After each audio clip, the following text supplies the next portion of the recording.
seeing me saying on your YouTube page. You're not live there yet. Oh no, wait, there it is. Yeah, you've got music and you've got our voices behind the music.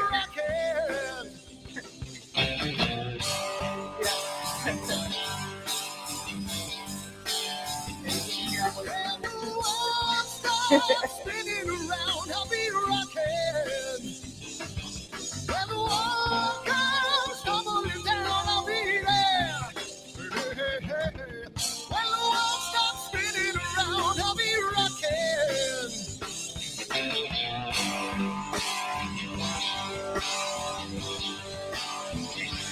When the world stops spinning around, I'll be rocking.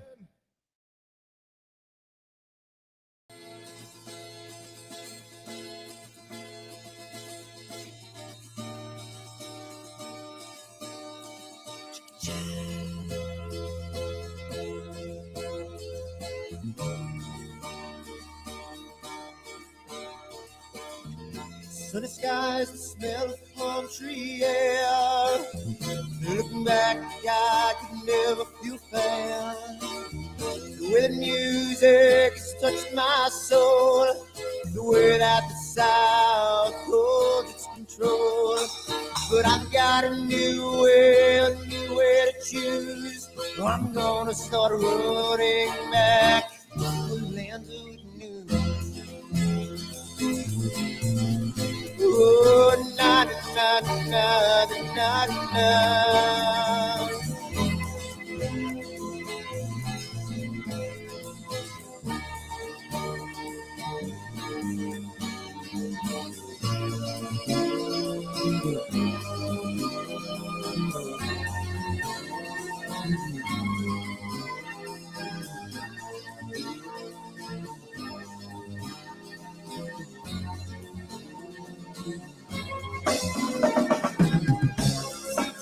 That I have lost my friend.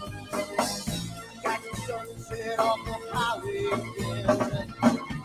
Then I get lost on a long summer day. I must go back before it's too late.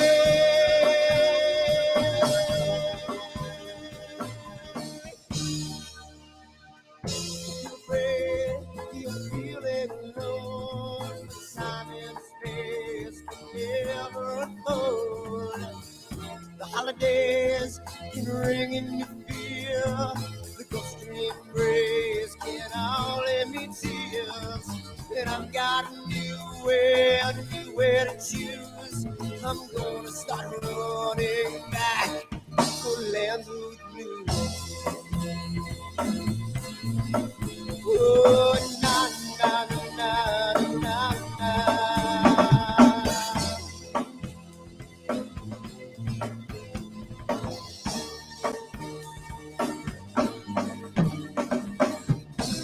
At the lake, I'm feeling confused, but I had my guitar, so I played this blues. But I'm afraid, the world might be true, that I might never come back again.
Someone to take me down at night.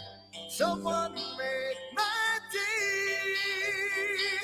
New revelation fills my soul. Oh, I can waste away. You distracting my attention. You're all that's on my mind. You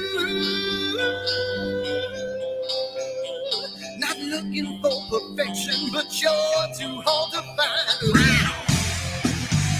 Now the first night is coming, and I know what to do.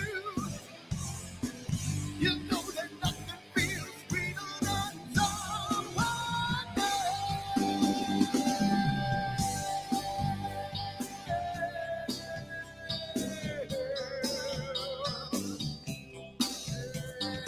I need to taste your life again. I need a rendezvous. New revelation just fill my soul. Beginning and ends with you.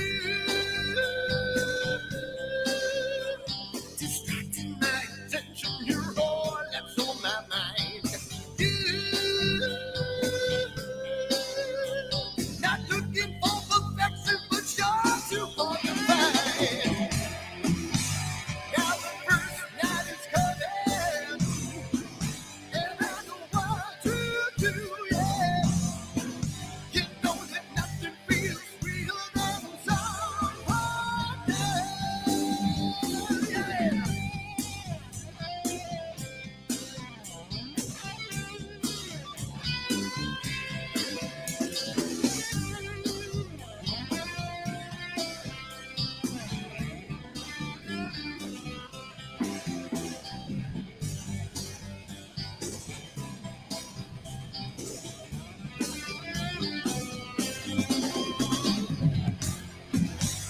Now the first night is coming, and I know what to do, yeah. She knows that nothing feels sweeter than someone else. Yeah, alone it seems funny that I'm in love with you, yeah. You know that nothing feels sweeter than someone else.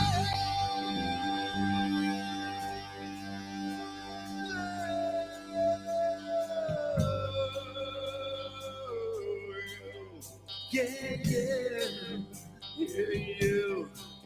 Oh, you. Yeah, you. Oh, you. Yeah, yeah. Oh, yeah. Yeah, yeah. Oh, yeah. Oh, yeah.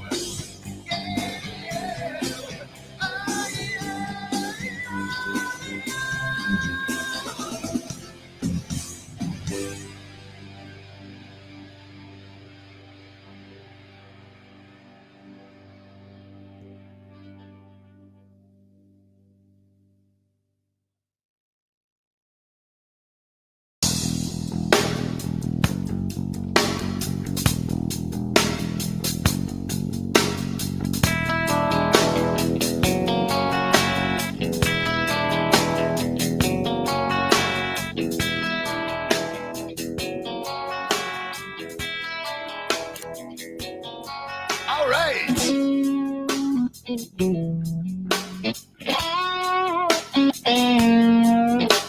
Yeah, yeah. Where did my color go? Got your head in the sand. You can't be in control. Using a powerful hand. I wanna be you. I wanna see you. Don't taste the kisses of hate. Don't try to tell me. Don't try to sell me. Don't try to say it's too late. You're gonna push me to the edge, back me in a corner, making me stand in your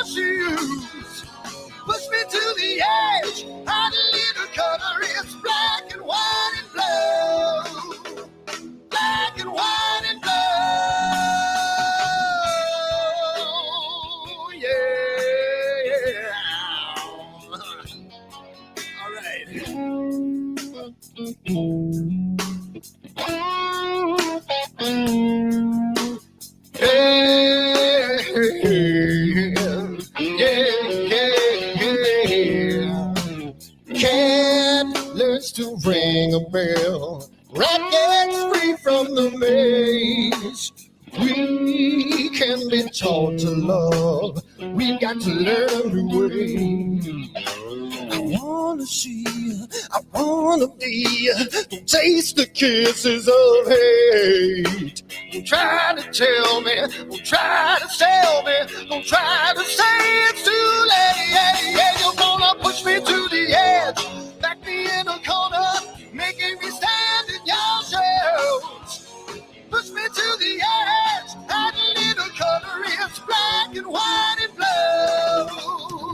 Black and white and blue.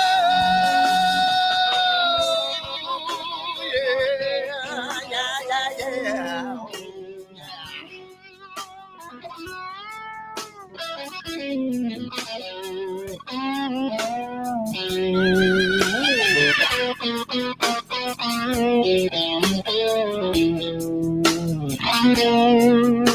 I wanna be, I wanna see, don't taste the kisses of hate. Don't try to tell me, don't try to sell me, don't try to say it's too late. Push me to the edge, back me in a corner, making me stand in your shadows. Push me to the edge, add a little color, it's black and white and blue. Yeah, black and white and blue. You're gonna black and white on the edge, back me in a corner, making me stand in your shadows. Push me to the edge, add a little color, it's black and white and blue. Black and white and blue.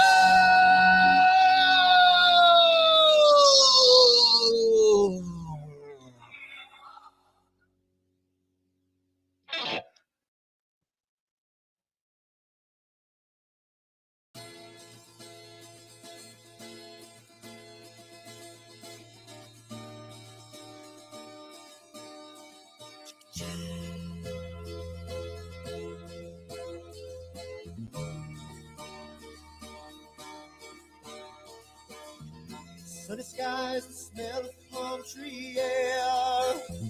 Looking back, I could never feel fair. The way the music has touched my soul, the way that the South holds its control. But I've got a new way to choose. I'm gonna start running back to the land of the new. Oh, na na na na na na.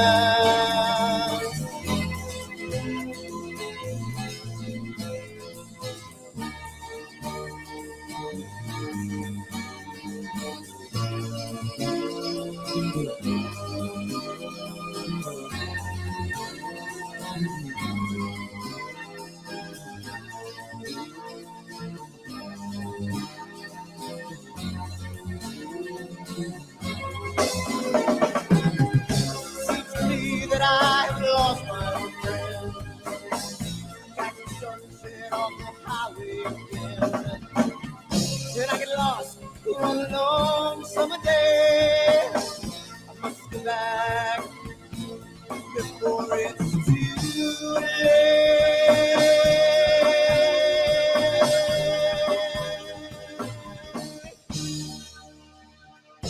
You're afraid, you're feeling alone. Time and space can never hold. The holidays can ring in your fear. The ghostly embrace can only mean tears.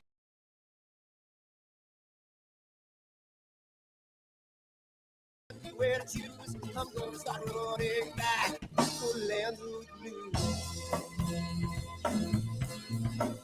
Oh, na na na na na na.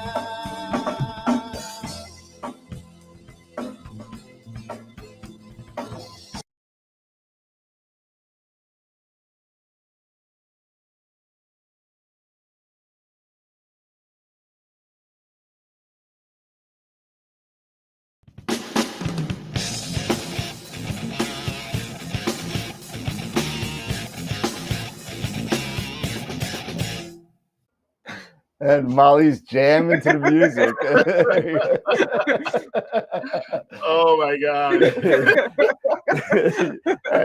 You know, just so you know, that's my band, so we don't get nailed with any of Yeah, any of those wonderful it's always handy. copyright strikes that we love to get. Yes, absolutely. Yep. So Yep. I've actually had requests on YouTube to start selling the AstroWorld soundtrack because I mean, it's pretty good.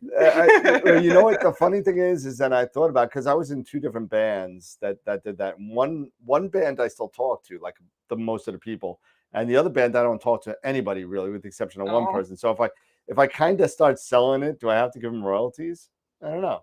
But, you know, so I don't know. Not if they don't know about it. Yeah, well, you know, next thing I know, I get lawsuits. I don't want no lawsuits. Yeah, that's no fun. But I was gonna get. Oh, I forgot, Dave. You were gonna get a CD. Now I do have CDs of stuff that I could do and I could hand out for free. I was gonna put it in, you know, a whole bunch of. Anyway, that's the off the rails thing. But anyway, how's it going, everybody? We are here tonight with Molly Wakeling, or Astronomy Molly. How you doing? And we are here chilling out, and it's going to be great. Molly's got a really great presentation to show us tonight, and You haven't seen it. I have not seen it. I just saw one picture. I saw one picture of it just to make sure. We hope it's going to be great. I am sure.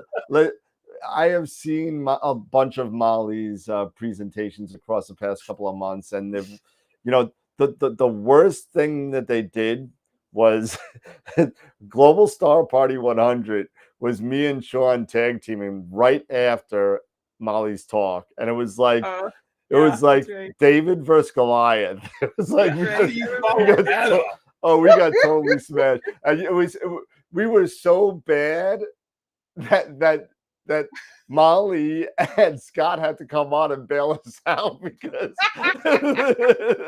we didn't know what to say, because honestly, her presentation was awesome. So it was really, really good. It was kind of like don't even put us on. But anyway, but thank you for coming and joining us, Molly. I appreciate it.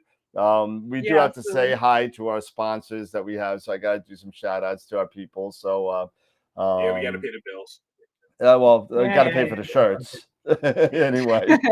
You know, and all the I still have. I mean, I still have a bunch of giveaways here of Optolong and Charles Bracken books and a whole bunch of stuff. So yeah, Molly's like, SHO 3 nanometer. Yes. Are guests allowed to enter the drawing? I think you're already in a couple. Yeah. I saw your name in there, and I saw.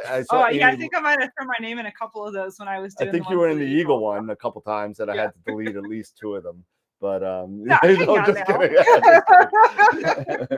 But yeah. All my aliases. What was that? You don't know all my aliases. No, I do not. I do not. And that's the tough thing with giveaways. You know, you just gotta kind of look at IP addresses, hopefully, and hopefully.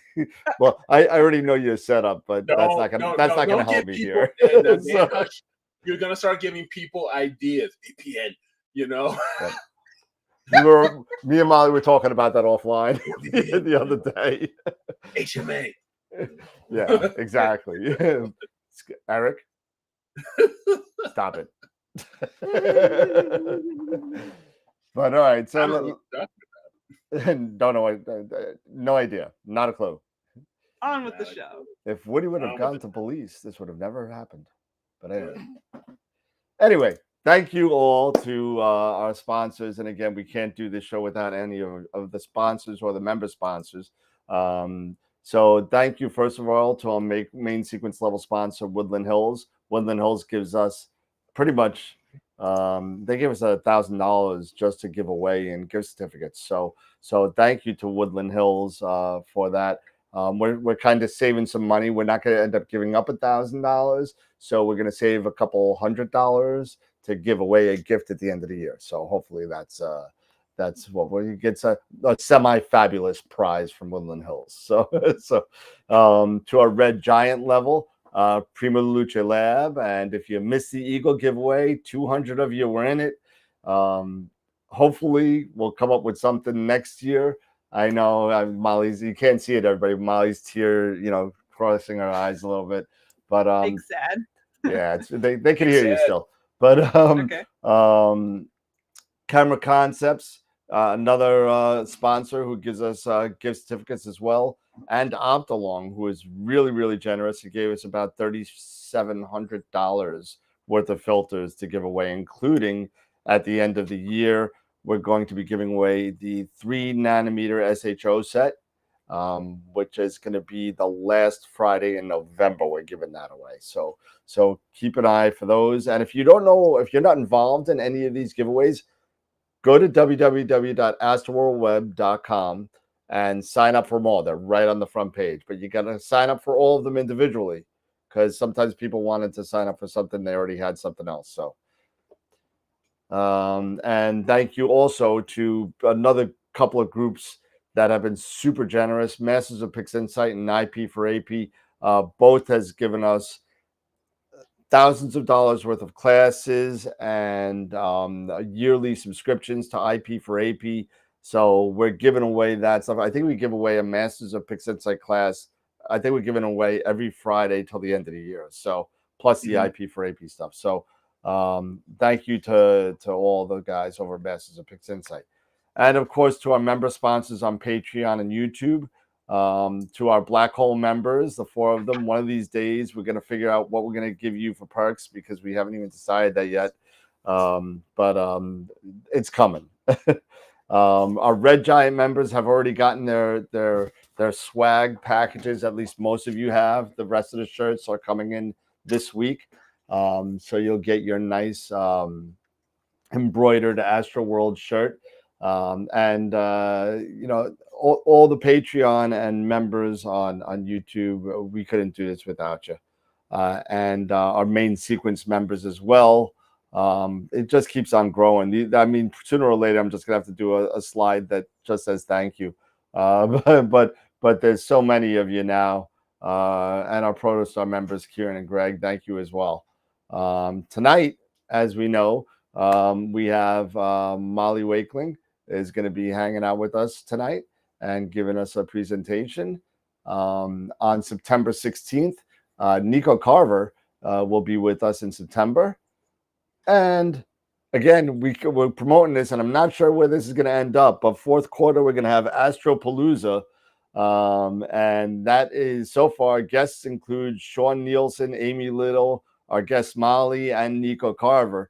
So I'm looking to get some more. I got some feeds into some people, but I don't want to say who until they sign off. So, and again, if you want, join us on our other social media platforms: Discord, Twitch, Twitter, whatever, Instagram, the whole thing. So thank you everybody for dealing with my little spiel. And that being said, we're gonna go back to, if I can find it. Too many things on the screen here. There we go. And there we go. And we are back to the 3-up. I'm going to say something about Astropalooza or these other things that we have discussed that, and reached out or hoping could happen, but there's no guarantee. I let a little cat out of the bag, and it wasn't really even a cat out of the bag, because we have no way of knowing this or anything. What did you do, Eric? I was talking to Jackson, my youngest. Oh, no. Molly is my youngest, Jackson, and he is a huge Queen fan. Oh, you didn't do that. So no, but he knows. He knows. He understands. So he was like going nuts. He says, "If Dr. May comes on, can I be on the show?" Oh no. Most of the people that watch the show know that already. I mean, I've said it on the show. I did send an email out to Brian May, and to see. I wasn't expecting a response at all. And I got a response within 2 days from his agent, whatever, and said, please try back in October because he is on tour right now. He's on tour. So that's and there's some other people from GSP that has told me that, you know, if I want to know something, be on Instagram, because he follows Instagram quite a bit. So everybody on AstroWorld, blow up Brian May's Instagram and tell him to be on the show. So but that would be kind of cool. I don't expect it. Every project I finish, I'm gonna start putting him on Insta and start blasting him. Just blast. Start tagging him. Blast him. That's it. Sooner or later, we'll get we'll either get a ignore or we'll get an answer. So yeah. So and everyone's gonna end up with and everyone's gonna end in Galileo. Yeah, right. Galileo. Oh no, Magnifico. Oh, No. Just a boy, nobody loves me. He's a poor boy from a poor family. Oh my God. Off the rails. Oh, should I do it? Should I hit it? I'll hit it. There you go.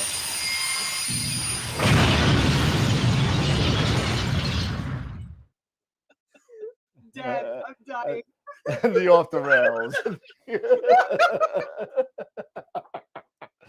Anyway, Molly, this is what we do. We like to have fun and we like to talk We're about on sound effects to the Astro Imaging channel now. Oh no.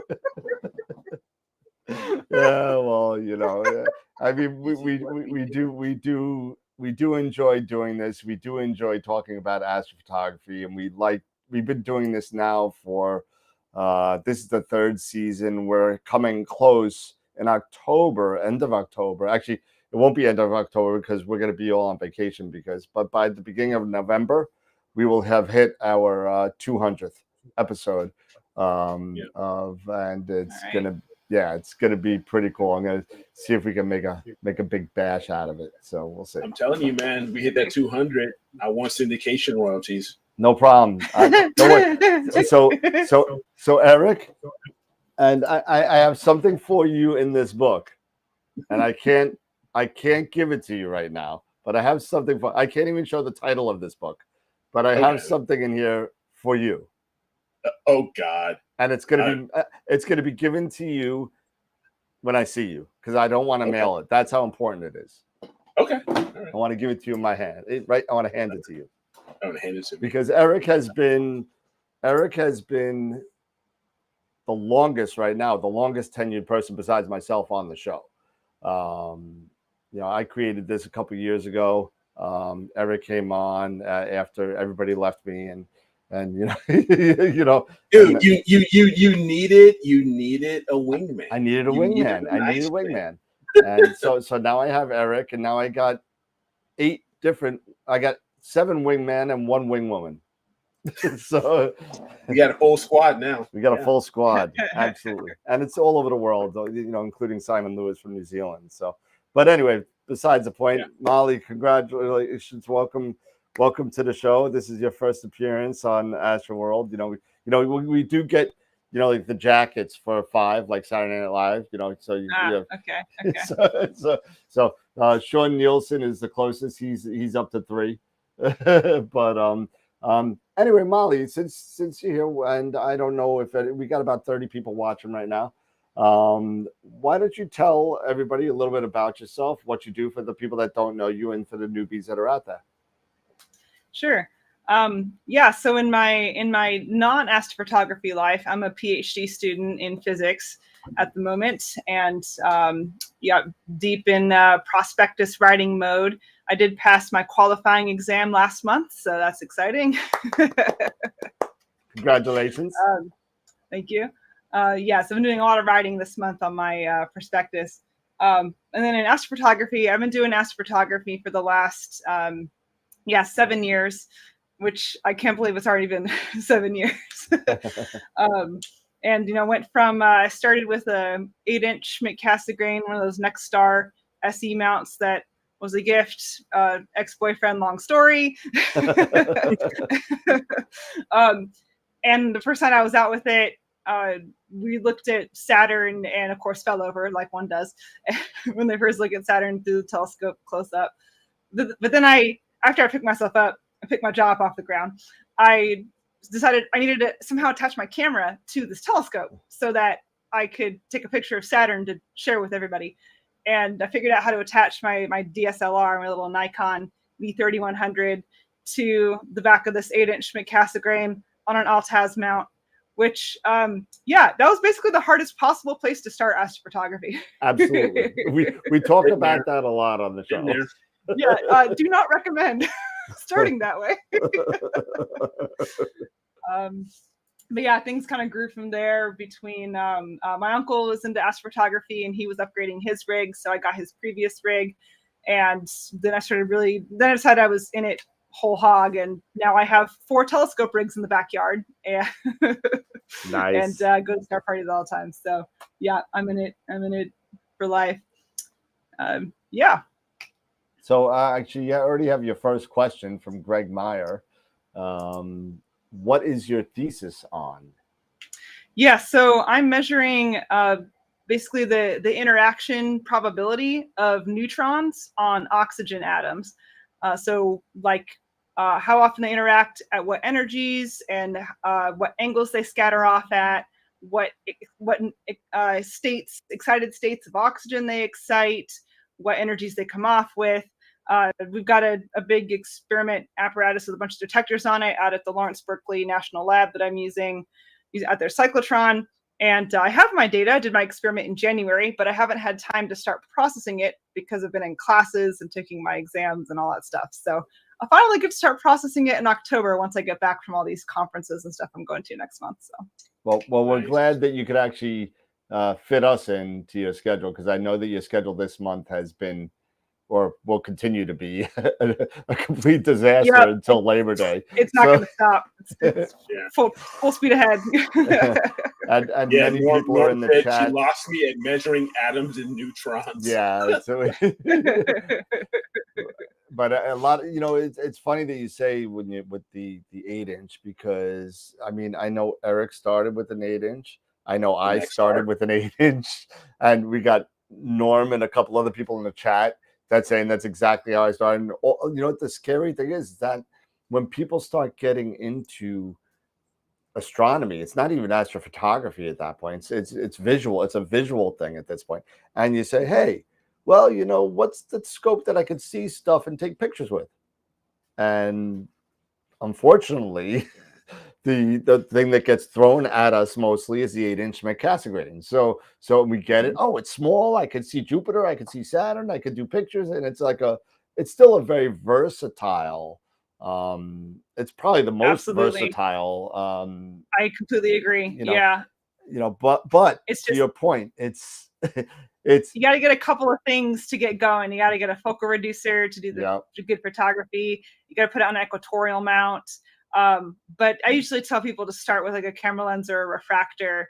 But as far as the most versatile telescope, yeah, absolutely. I've done great planet images on it. I've done great deep sky images on it, and I've used it for visual observing quite a lot. So it's my outreach telescope. I take it to all of our outreach events. It's just perfect for all those things. It really is. Sure. It really is. And we make fun of people all the time that don't start with a Schmidt, don't start, and we all did. So. So it can be done. It can be done. It can be done. But that's it. It's just, because of the popularity, especially of the Nexstar 8SE, the orange Schmidt, everybody who wants to get into astronomy, they don't even think about photography. They just want astronomy. They just want to see the stars. Yep. And it is one of, if not the most popular, other than maybe a Dobson. Yeah, exactly. Wow. That's awesome. This is what happens when you drink with a green cup. This is what happens. That's awesome. But that's one of those, that telescope is the entry, the gateway telescope. Either that 8SE Schmidt or a Dobsonian, so then you start realizing, that there's other telescopes out there like newts and refractors, and then you start getting into trouble. then you start getting into trouble. Yeah, now I Like have Molly I just with 4 rigs. yeah. Yeah, I just bought an Edge HD 9¼ that I've actually been running. I was running it with the focal reducer, but I've actually switched to running it at prime, and I'll be interested to see how those results turn out. The star quality is actually better at prime than with the focal reducer. So I'm sure. Yeah. yes, I'll be trying that out. But now I also own a Takahashi refractor. But I bought it off of my uncle for a nice family discount. Otherwise, I probably wouldn't own that telescope quite yet. That's the way to do it. That's the way to do it. Yeah, we were talking offline on the other day. Was that yesterday? No, 2 days ago. You and I Monday. I don't even know what day it is. I know, right? Yeah, it's horrible. but you know, I had that 9. I had a 9¼ on layaway at the store for a year. Mm-hmm. Yeah, and I canceled it. I can't because I was able to pick up my friend's astrophysics 130, and I was like, I had a 127, but you know what? It's an astrophysics, so I just bought it. So I took all the money towards that, and I bought that. I said that'll be fine. And now I'm getting some really. I spent the last 2 days or 3 days. We actually had some clear nights. I now have 11 hours of H alpha on the Wizard. So yeah, that'll be nice. Now to get the rest, because it was the moon was out. So I said, you know what? Let me just do H alpha and just dump everything in it. And you know, before you get, I mean, since let's see if I could do this real quick. No, I can't. I'll show you later. But anyway, okay. So get back to you. Yeah. Let's get back to our guest. Yeah, I had my Edge HD on order for about 6 months at Woodland Hills, and I called them one day to see what the status was, and they're like, "Well, we just got one in. Do you want it?" Yes. So sometimes calling them makes a difference. Yeah, absolutely. Yes, I got mine shortly after I called them. So yeah, that was great. That's awesome. That's completely awesome. I mean, you know, it's good. Sometimes, yeah, you're right. Sometimes you get more, you know, if you just do something online, your order's just going to sit there. Yeah. And, you know, sometimes it does work, you know? Yeah. Yeah, sometimes. You know, because, you know, you never know. They may get an extra one off the truck, and then, you know, they only got one special order, and they say, okay, it's yours. Go. Bye. Sold. Yeah. That's happened to me at the store many times, especially with like nice ZWO stuff. Yeah. ASI airs flying off the shelves, you know, and then all of a sudden we get them in. They're in, you know, and all of a sudden we get 10 more orders for them, and they're all gone in like a day. You know. Yeah, Dennis is saying the Schmidt-Cassegrain is the gateway drug of scopes. Yeah. It is. And but it's the drug you can also stay on, because like you can keep using it even when you get different telescopes. Like it's my outreach rig. I set it up in another spot in my yard for doing planetary, which I need to set it up again here shortly, because we're finally getting planets at a time when I can be awake and not cut too much sleep before getting up in the morning and going to school. Yeah, exactly. Let's see. I'm just looking through the chat here. Yeah, they're all talking to each other about Takahashis now. So so the Takahashi 106 that I have, the 106N, has an 86 millimeter image circle, if you can imagine. Wow. It's like, look at your face. Yeah. Like it's like a basketball. Yeah, it is like the whole back, the whole last piece of glass is like that big, and the image circle, it's just that well corrected. And I don't think they make sensors that big right now. I think even like the medium format ones are like 44 millimeters across or something like that. So it's insane. I just got my first full frame DSLR, and I kind of want to put that on there. It's my largest format camera right now, just to see, like, to say, yep, it's good out to the corners. I don't have any problem with vignetting. Yeah, no, you're not gonna have any problem. I saw. Well, did you just replay your post from 7 years ago of the Lagoon Nebula? I think I saw. Oh yes, yeah. I got my first deep sky image just about 7 years ago, because it took me some time to get find the right adapter and to figure out how to connect everything, get everything in focus. But yeah, I took a 1 minute exposure on the Lagoon Nebula because I was curious to see if I could see more on the camera. I never heard of astrophotography before. I was curious to see if I could see more on the camera than I could see with my eye. And when that 60-second shot came back, I was like, wow, colors. There's colors here. I can see so much more detail. You know, look at all this detail in this, like, the stars were streaked because it's a Altaz mount that doesn't track very well. But like, oh man, it was mind-blowing. That's right. Wade said you got to pick up a 16803 for the talk. Oh yeah, yeah. Someday I'll get a nice big juicy sensor for it, but that means I got to get bigger filters, and you know. $20,000 later. Yeah. I did get, so when I started buying filters for a monochrome camera, I have a 1600. I went ahead and just bought 2-inch filters, even though you really only need 36 millimeter filters for the 1600, because I figured at some point I'd have a larger sensor. So all my stuff is 2-inch filters. So I do have that at least. But how big is the 16803? I was just pulling it up. I'm not sure, but I did the same thing when I decided to start going mono. I have a 294 mono. And when I decided to do that, I decided to go just because you never know. And decided, you know what, let me just, get 2-inch filters and not have to worry. You only have to spend the money once instead of twice. Exactly. 37 by 37. Filters, it's going to be more expensive. What do you say? CCD is 37 by 37. Oh yeah, that because the circular. Well, I guess what's that diagonal? Because the 2-inch filters, they're 50 millimeters. You need a 50 millimeter filter. So okay. Yeah. So the 2-inch filters. So I have my narrowband filters are unmounted, so they're 50 millimeters across. My mounted ones are 48 millimeters across. Yeah. So you want it because it's a square sensor too. So you want square filters. Unfortunately, with that camera. Yeah. Yeah, that'd be cutting it pretty close, even on with the diagonal that size. Yep. Yep. All right. Well, there's something to think about. Yeah, someday. And although if I want a bigger field of view, I just use a shorter focal length lens. So. There you go. There you go. That's a way to do it. Hey, Sean from Visible Dark is here. You were saying hi, Molly, and he said I have a sweet deal for a Moravian 16200 CCD cam with a built-in filter wheel.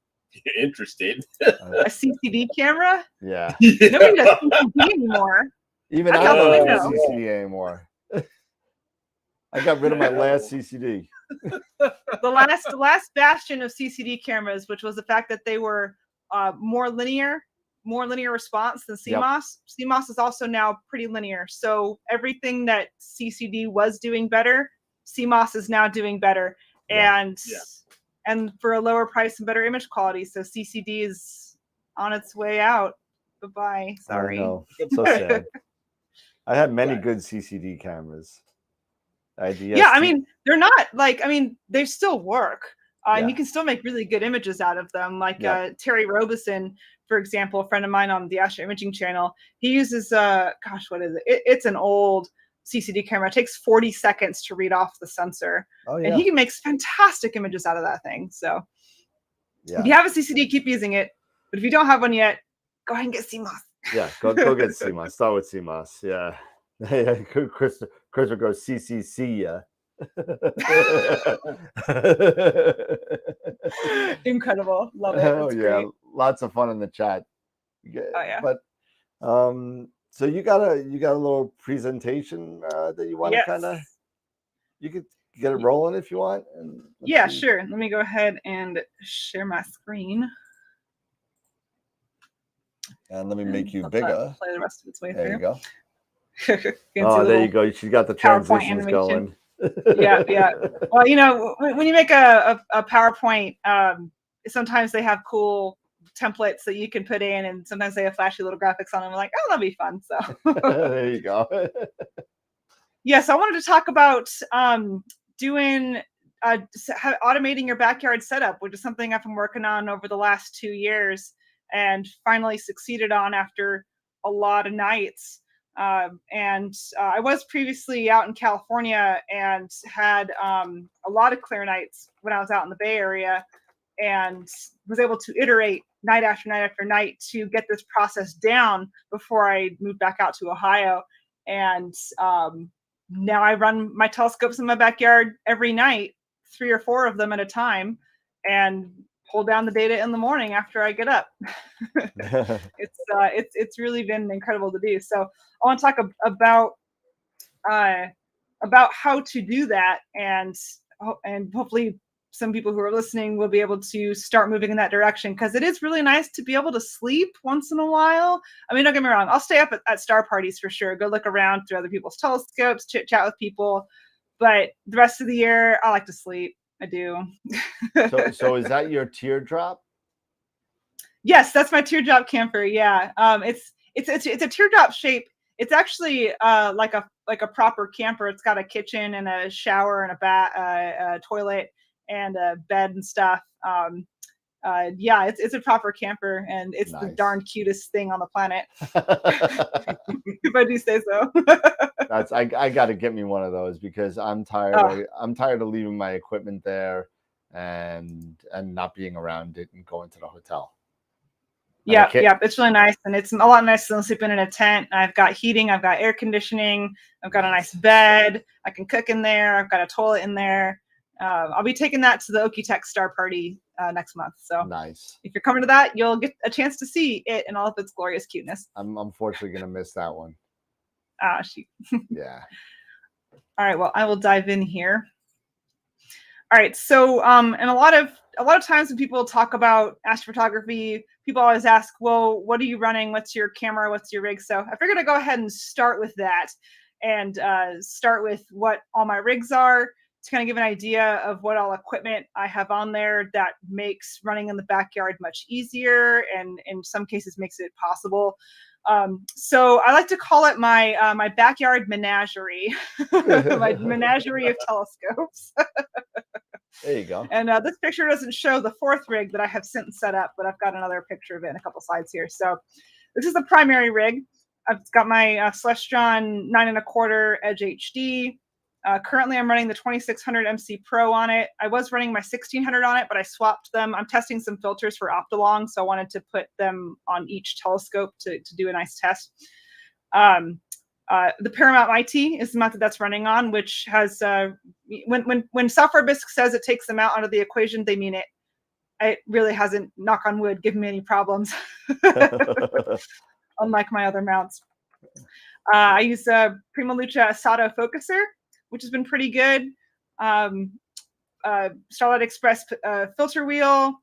I have, now it's a color camera, and you might wonder why I'm using a filter wheel. And this is because I have both the L Pro and the L Extreme in there. So broadband filter and narrowband filter for color cameras. And that lets me, especially on nights that are like half moon, it lets me do narrowband targets half the night and broadband targets the rest of the night. Or if the target I'm imaging is just better done in narrowband, I can do it in narrowband. Or if it's better done in broadband, I can do it in broadband or wideband. And yeah, so I can do that without having to go in there and change filters out. So having the filter wheel in there is quite nice. Cool. Yeah, absolutely. Yeah, it is. I use an off-axis guider, and I did recently get a Pegasus PowerBox Advanced to try and be able to recycle my USB ports without having to shut down my computer. Unfortunately, the Advanced does not allow individual port shutdown, but I can recycle the whole device if I'm having USB problems, which has been hit or miss on whether that works very well. I was testing the Celestron DO system, so I have a DO ring on there, and their controller and their DO shield, and I wrote a review about it on Astro Gear today, and actually it works very well. The DO ring has direct contact with the glass, so I get no DO all the way to the center. I don't even get it around the secondary like I used to, without pouring tons of heat into it, because it detects the temperature of the glass and stuff to set the temperature. So you can go read up about it, but it's been working very well. And I run both that rig and my secondary rig on the right with an Intel NUC, which is a headless a mini PC that I remote into from my computer inside. So I can do all my operations from inside, to include from my phone, which is fantastic. That's being awesome. I'm out at the bar with my friends. I check on my telescopes. I restart the guider if it's having problems, all from my phone. It's the future. We're in the future, guys. Yeah, I did want to make a note that the specs on that NUC are quite sparse, as you'll see. I'm running, it's a 7th gen i3, 8 gigs of RAM. It's nothing special. You don't need a lot of computing power to run a telescope. And I'm running the SkyX to run the Paramount, and you still don't need a lot of computing power to run that stuff. I'm running 2 rigs, and it's fine. It works great. So the other rig, rig number 2, is what I call secondary.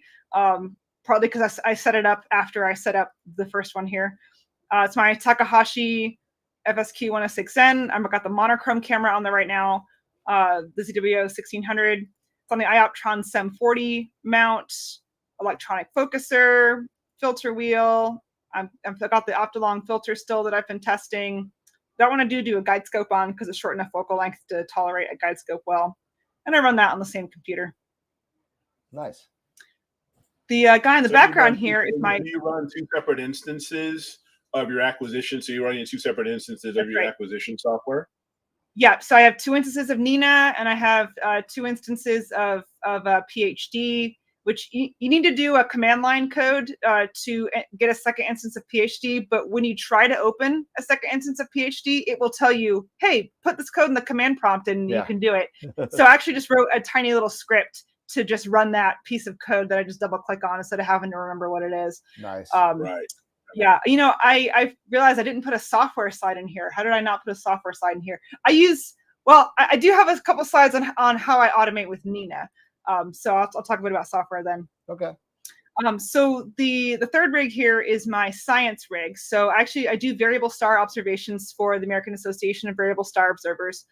I did get started on doing exoplanet observations with NASA JPL, but I, with all my schoolwork, have not had time to really dig into how to use their data processing.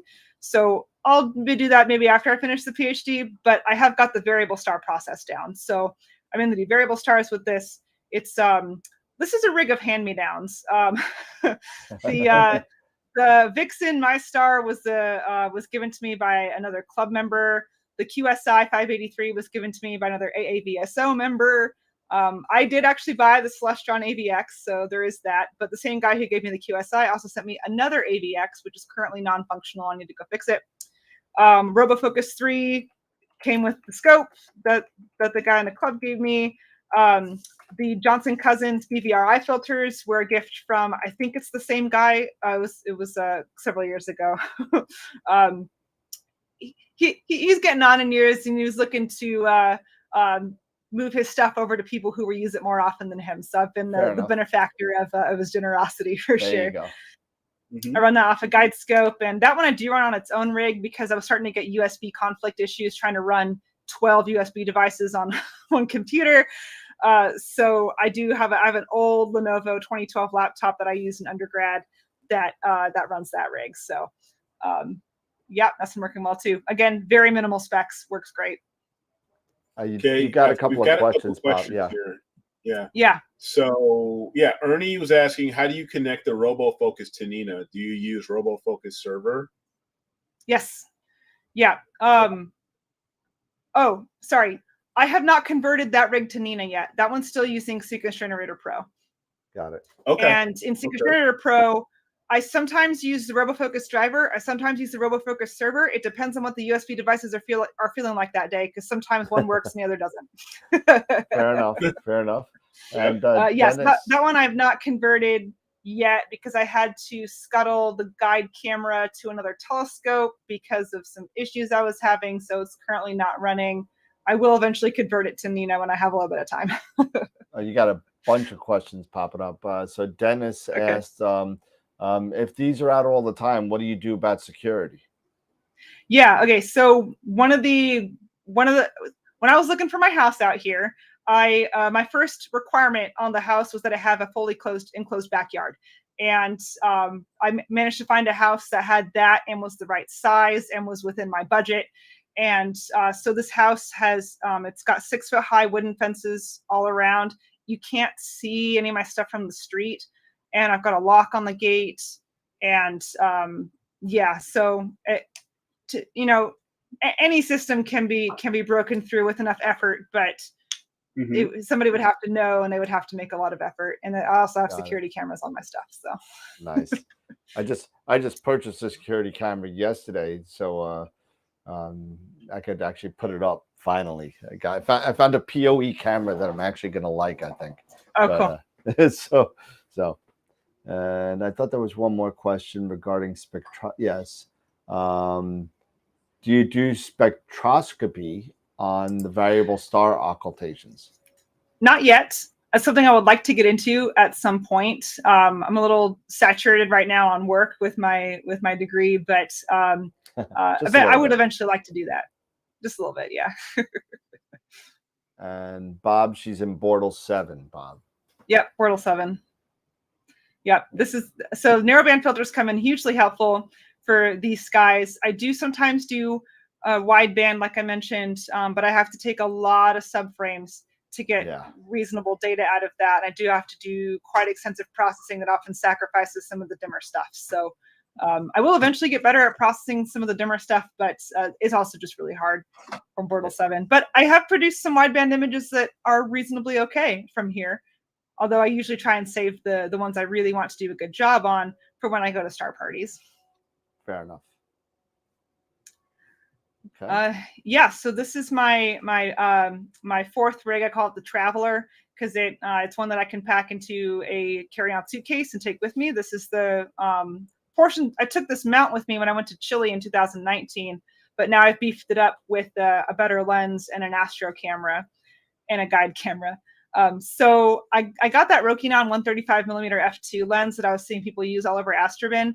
Yep. And guys, it's a $500 camera lens. It is phenomenal for its price point. Pinpoint stars, pretty much no chromatic aberration that's discernible. Unless you're using a massive sensor, you're probably not going to see much of the corner effects. It's really something else for that price point. So yeah, that's been pretty great to use. My older color camera, my 294, is on there now. This is the Skywatcher Star Adventurer mount, which is it's just a tracker.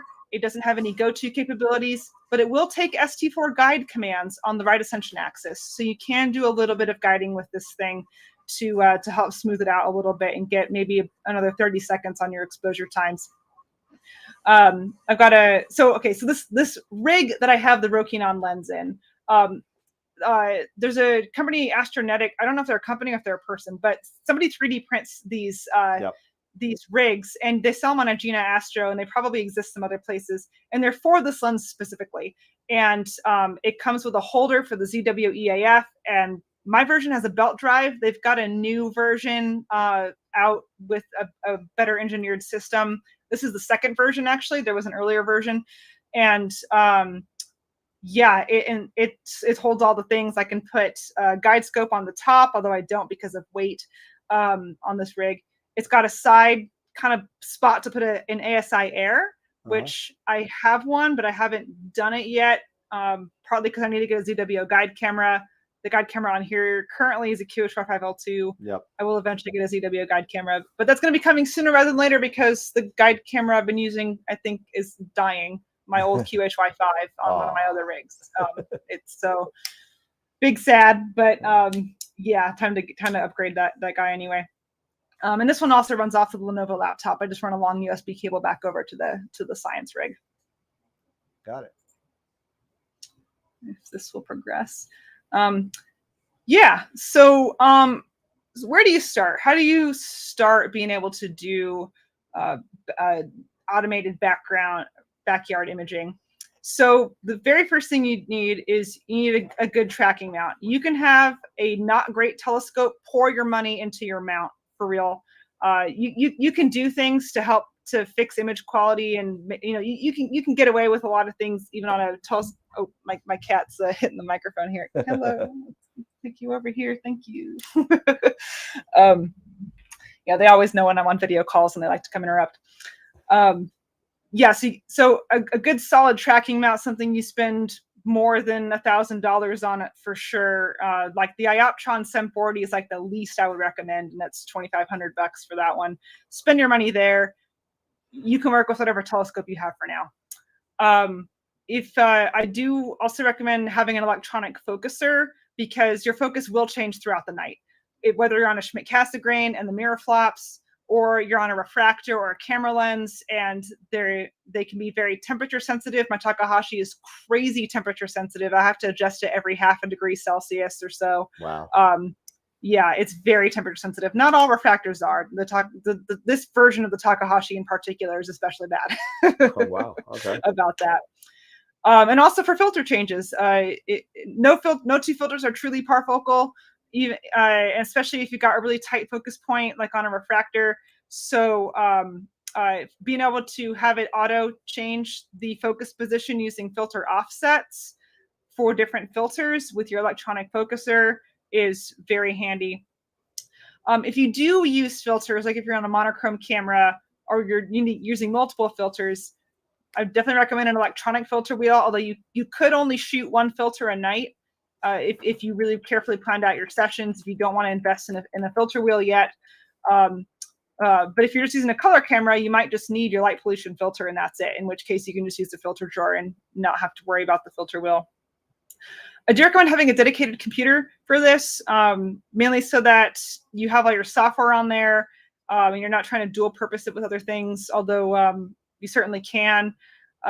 They really don't require hardly any computing resources to run these things, so you can use an older computer. I have successfully run my gear on a Surface Go tablet for quite a while, so it can run on pretty much anything you want. Now, because I'm out in the backyard, I don't have a shed or a dome yet. Someday in the future, I hope to be able to when I actually own a house. But so for now, I use a telescope cover. In particular, I use the Telegizmo S3E57, and that keeps the rain and the snow and most of the sun off of it. And that way I can just leave them out in the backyard full time and not have to worry about them. I do have to replace the grease a little more often in those telescopes. I just re-greased my Ioptron this weekend, and it cleaned up some issues it was having. But yeah, telescope covers are quite workable, even in places where it snows. And really the main thing is just practice, practice, practice. I spent a lot of nights sitting out with my telescopes, at least until midnight, 1 a.m. When I was first getting this process up and running. There are a lot of bugs to work out, but with persistence, you can get yourself to a position where you can run your telescope all night, not worry about it crashing into the mount, have it park itself in the morning, and get yourself a good night's sleep. It can be done. And plus, doing it in the backyard sets you up for eventually doing it in a remote observatory if you have aspirations to do that, which I do. And I've recently purchased some land in Arizona with a buddy of mine, and we're going to build an observatory out there in some years from now. That's going to be awesome. It's going to be awesome. Yeah. All right. So in terms of getting yourself set up, you really got to take, it's just like learning astrophotography in general. You got to take it one step at a time and only add one layer of complexity at a time. So you got to get familiar with your mount first. I do visual observing on it. Do control your camera manually if you have a DSLR, or like kind of live sitting on the computer with sharp cap or something like that. I got that on the next box. On your telescope mount, use that hand controller, or I'd start with the hand controller, then maybe move to some computer software to run that mount, like Stellarium or Carts DCL or the SkyX or something along those lines. So get familiar with your mount first. Get familiar with your camera. So with the DSLR, taking daytime shots and nighttime shots to get your settings all sorted out. If you have an Astro camera, use sharp cap. Try taking pictures of the moon, of the planets, of some brighter deep sky objects. You can use their live stacking feature.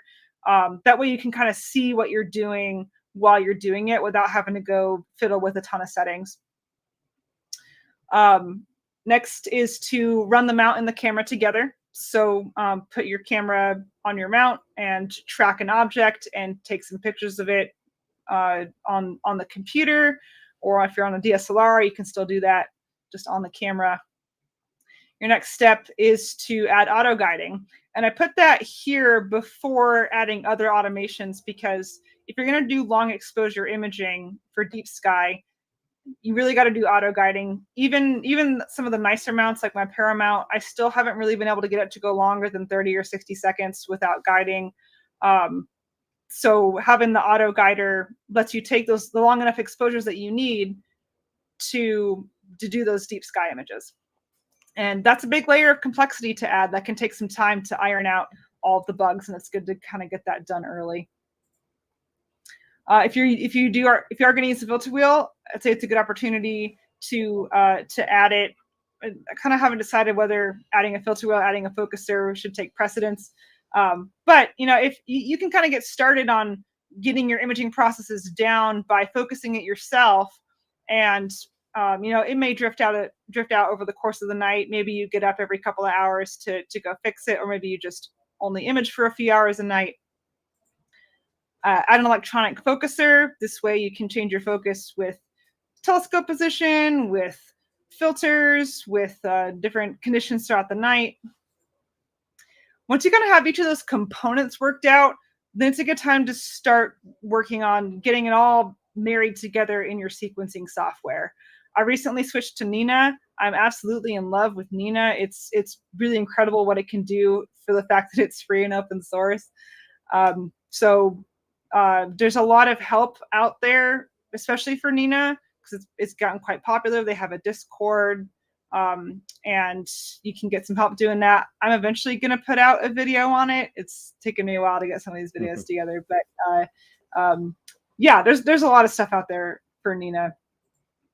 Once you kind of get your sequences running, then it's time in the sequencing software to test doing a meridian flip. And this is the scariest part for most astrophotographers. Yep. is letting the gear do letting the system do the meridian flip for you. And there's some things you can do to kind of protect yourself. One, put slew limits and like tracking limits on your mount. Most mounts that have any relation to astrophotography will have either a hard limit or will have a software set limit that you can go set to keep them from running into the mount. And if you set that, then you can, even if the software is trying to get it to move past it, then it won't. So you can sleep a little easier if you set your mount limits. And my cat is rubbing his face on the camera. I can't see my screen. I need you to move over here. Thank you. Sorry. Love you. Hold on a second. There you go. How about that? I'm looking at my top screen too. So okay, I just keep craning my neck the whole time. That's fine. Yeah. And then, so I would sit out with that computer when you're doing things so you can see what your telescope is doing, and check for anything going wrong. And once you're pretty confident that you've got the sequencing figured out, then that's a good time to start moving yourself indoors. Setting up remote access on there. I use Chrome Remote Desktop. I'm working on converting to Windows RDP so that I can do it at star parties where I don't have internet. And yeah, so that way I sit in my office here at my house, and I control all my stuff from inside. And occasionally I have to go outside and unplug a USB cable or something like that. But yeah, I run everything from my computer, from my phone. It's really great. And finally, once you got all that sorted out, you can sleep. There you go. and most people end up still staying up for the meridian flip anyway. So yeah, you kind of have to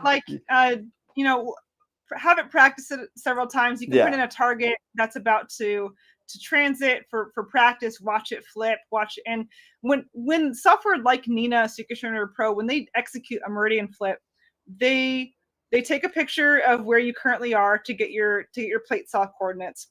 They execute the flip. They will run an autofocus, will plate solve to get you back on the exact same spot on the target, and we'll restart your guider, and then we'll start the tracking. and restart your images. And it just goes through each of those steps. And I haven't worried about any meridian flip issues since the first couple of nights that I was testing it out. And I had to work out some bugs. Now I had to go set those hardware switches so that it wouldn't crash into the mount. But after I set those limits, then it's been working well. Yeah. Wade had a question regarding the model for your Paramount. Yeah. So how many are you running a T-point model for the Paramount? Yes. And how many points are you using? Because he said you could usually do long unguided subs if you're using 300 points. Yeah, so I've done, I usually aim for 200. That usually ends up working out to be 180 because some end up behind some trees and stuff like that. I did learn recently that they've got some stuff in their algorithm where every 100, it applies some different math. So it's actually worth it to make sure you have 200 points or 300 points and not a number in between there, because it has more refined math at those 100 intervals. I've just learned this recently. Yeah, in theory, from what I've heard, I should be able to do it with 200 points. When I had my 8-inch Schmidt Cassegrain, my RMS error was still north of like 50 to 100 arc seconds, and that's because of mirror flop. So I could not get a good enough pointing model to do a good protrack to be able to not guide. On the Edge HD, I just haven't had time to stay up late with it and to try it. I think I did try some protrack a little bit. I didn't get great results, but I am thinking about redoing my T-point model again and seeing what I can get with that. I think I need to record a new periodic error correction as well. I haven't recorded it since I first got the mount. Almost coming up on 3 years ago. So I need to record a new PEC. So I am going to try it. I'm not super confident about it, but I hear a lot of people say they can do it. I have got a long focal length telescope. We'll see. We'll see. Okay. All right. Eric, your voice is, you're out. I don't know. Yep. Sorry. There you go. There you go. I had it on mute because my dogs were running around. Ah. Wade was asking, are you doing the accurate polar alignment after the T-point model is complete? Yes. Yeah. And if you do it, so you need to do it after an initial T-point, and it will update your T-point model after you have done the accurate polar alignment. And usually, so I do an initial polar alignment with sharp cap, and then I'll do the T-point, and then I'll do the accurate polar alignment so that the SkyX has that information. It has the offset information that it wouldn't otherwise have.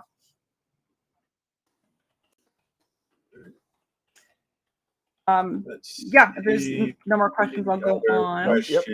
That's the last one. Yeah, that was the last one. All right, cool. So let's talk about power management.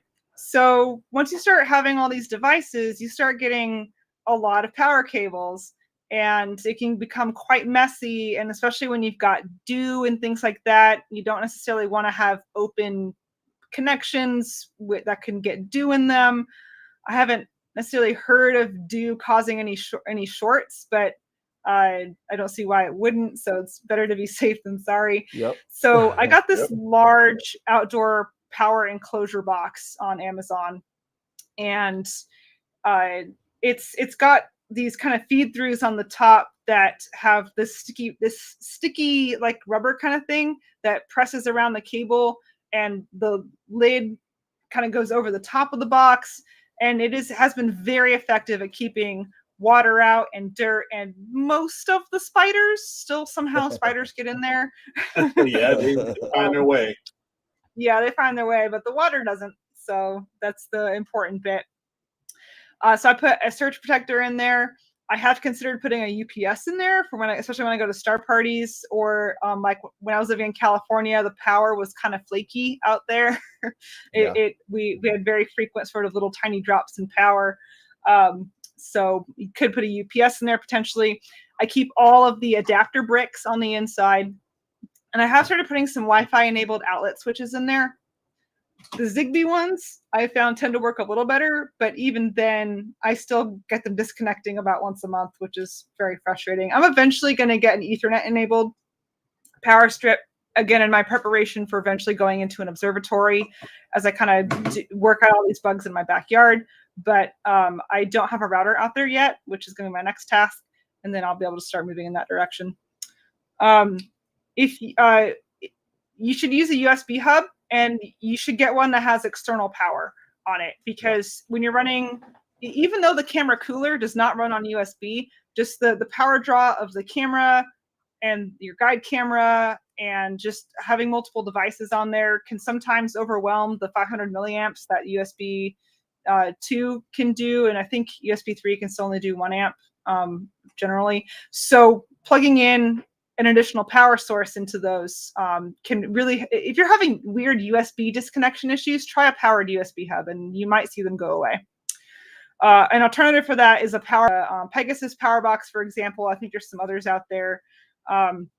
And that can help reduce the number of cables that are running to the ground. And yeah, so running having all your power going into a central location, that's been really, really convenient for me as far as cleaning up all my cables. And plus I can pick it up real easy and take it with me to my next star party or field trip. You got a couple of questions. We had another question. Yeah. Carol is asking, and you may need to do Molly, you may just need to send this to Dan, but can you give a link to the power box, to that power enclosure or that power box? Maybe you have to send that to me and Dan can post it. I'll do that after I'm done talking, but before we go off air, so that you can. And they also want a link to your teardrop as well. on who the totally. Yeah, it's the new Camp Tab 320S. But that's so funny. I was just looking at that. I was literally just looking at that one. You know, they're pricey, but it's very well sealed. It's like just whole slabs of fiberglass on the outside. I could go on and on about it. I won't, because you guys probably want to hear the rest of this talk. But yeah, I absolutely love mine. It's fantastic. It's my little home on wheels. And I can tow it. I can tow it. Yeah. No, she was saying, I have an off the rails question. Is that a gamer chair? Do you play Destiny 2? I don't play Destiny. I don't do a lot of multiplayer online games with the exception of Rocket League. Well, and honestly, I haven't been playing much in the video games in the last couple of years as I've been doing my PhD. But in general, I usually play a lot of Borderlands with my friends. I've done like Mass Effect series, Dead Space series, Half-Life and Portal, which are my favorite and my video game drug. I think we went off the air again. I think it went back on. Where did we cut off? Yeah. Are we back on? I think. So. I'm getting. I'm just waiting here to see if it's coming back. No, we're back on. Okay. Yeah, it's still showing on for me at least. Yep, we're going. Something's going on with Melon, I think. I'm not sure why. Okay. Yeah, back on. Okay. Yep. People are saying we're back on. So. Yep, we're back. Yeah, I was listening to video games. Borderlands, Mass Effect, Dead Space, Half-Life series, Portal series. I put too many hours into those. So many hours because they're fun. They don't need a lot of hours to complete. I just like playing them over and over again. Modern Warfare 2 is out, so. Hi. What'd you say? Modern Warfare 2 is out. Oh. So I have played, yes, I've played Modern Warfare 3. I haven't played much of the Call of Duty series. I liked Modern Warfare 3, but I don't know. I really like games with a little more storytelling bent, I guess. But in any case, no, The Last of Us is the best storytelling game that has been out in the past. I wish they had it for PC. Years. I wish they had it for PC. I played it a little bit on my friend's PS4, but I am really bad with controllers, and it was very frustrating. Oh, you never finished it? I played about 20 minutes of it, and I just Oh. could not get past a certain point because I'm so bad at controllers. Oh. Because I've been playing on PC the whole time, so the whole time I've been playing video games. Playing So WASD. if they please put it out for PC sometime, I will absolutely buy it. Oh man. It kills me. Okay. Moving on. Yes, this is a gamer chair. Yeah. Also because I spend a lot of time sitting at my desk working on school stuff or working on astrophotography, and I need a comfy chair. And there's a reason why it's a video game chair, and it's because it's comfy. So Exactly. I generally recommend them because they're great. No problem, Charity. You're forgiven for that question. No, that's great. Is there anything else before I talk about cable management? No, now they're all talking about Half-Life, so just let them go. Oh, I will Yeah, add, again, off I'm the rails. currently borrowing my friend's Oculus Quest 2. Oh, I and love I'm mine. playing, yeah, I'm playing Half-Life Alyx over It's Airlink awesome. from my desktop, and it's actually working really well doing it over Airlink, which is The currently still Airlink an cable is experimental feature. awesome with it. It is No, I do it great. over the internet. I do it over Wi-Fi. Oh, nice, nice. Yeah, I don't have the cable. I play in my living room, and that's where my router is, so I get the best connection in there. Yeah, I gotta hook that up. Eric and It's I great. playing golf together. Yeah. Cap has, he so says, do you hardcore. think guiding will give way to lots of short subs? So if you attended Richard Wright's talk the other Yes, week on the the death of Imaging channel, guiding. And here. so He he was had here a talk too. on Yeah. he had a talk on why guiding should die, why it will die, and why it should. And yeah, it really came down to the capability of CMOS sensors being really good platforms for doing many short exposures. I have messed around with that a little bit. I haven't messed around with it more since then because I don't get a whole lot of imaging nights, and I want to do what I know works. Right. But I also like to experiment. So now that I have this permanent setup where I can image so many more nights a year, I will be messing around with that. I'm gonna be testing a QHY 533 for QHY here shortly, a monochrome camera, and I'm planning on doing some short exposure testing with that. So Okay. yeah, I mean that is a solution for not guiding, is to just take 30-second or less subs. And I've actually seen some really compelling results on some of the brighter nebula, like Dumbbell and Ring, where they got an incredible amount of detail because they did lucky image processing using 1-second exposures, like 5,000 of them. Wow. And it's, yeah, I mean, you process them like planetary images, and you just do the whole beat the atmosphere with wavelet deconvolution thing. And I've seen some really sharp images out of that, so it's really compelling. I am going to try it one of these times shortly. Okay. You got one last question from Jerry Valdez. Was wondering how heavy that 9 1/4 edge setup is.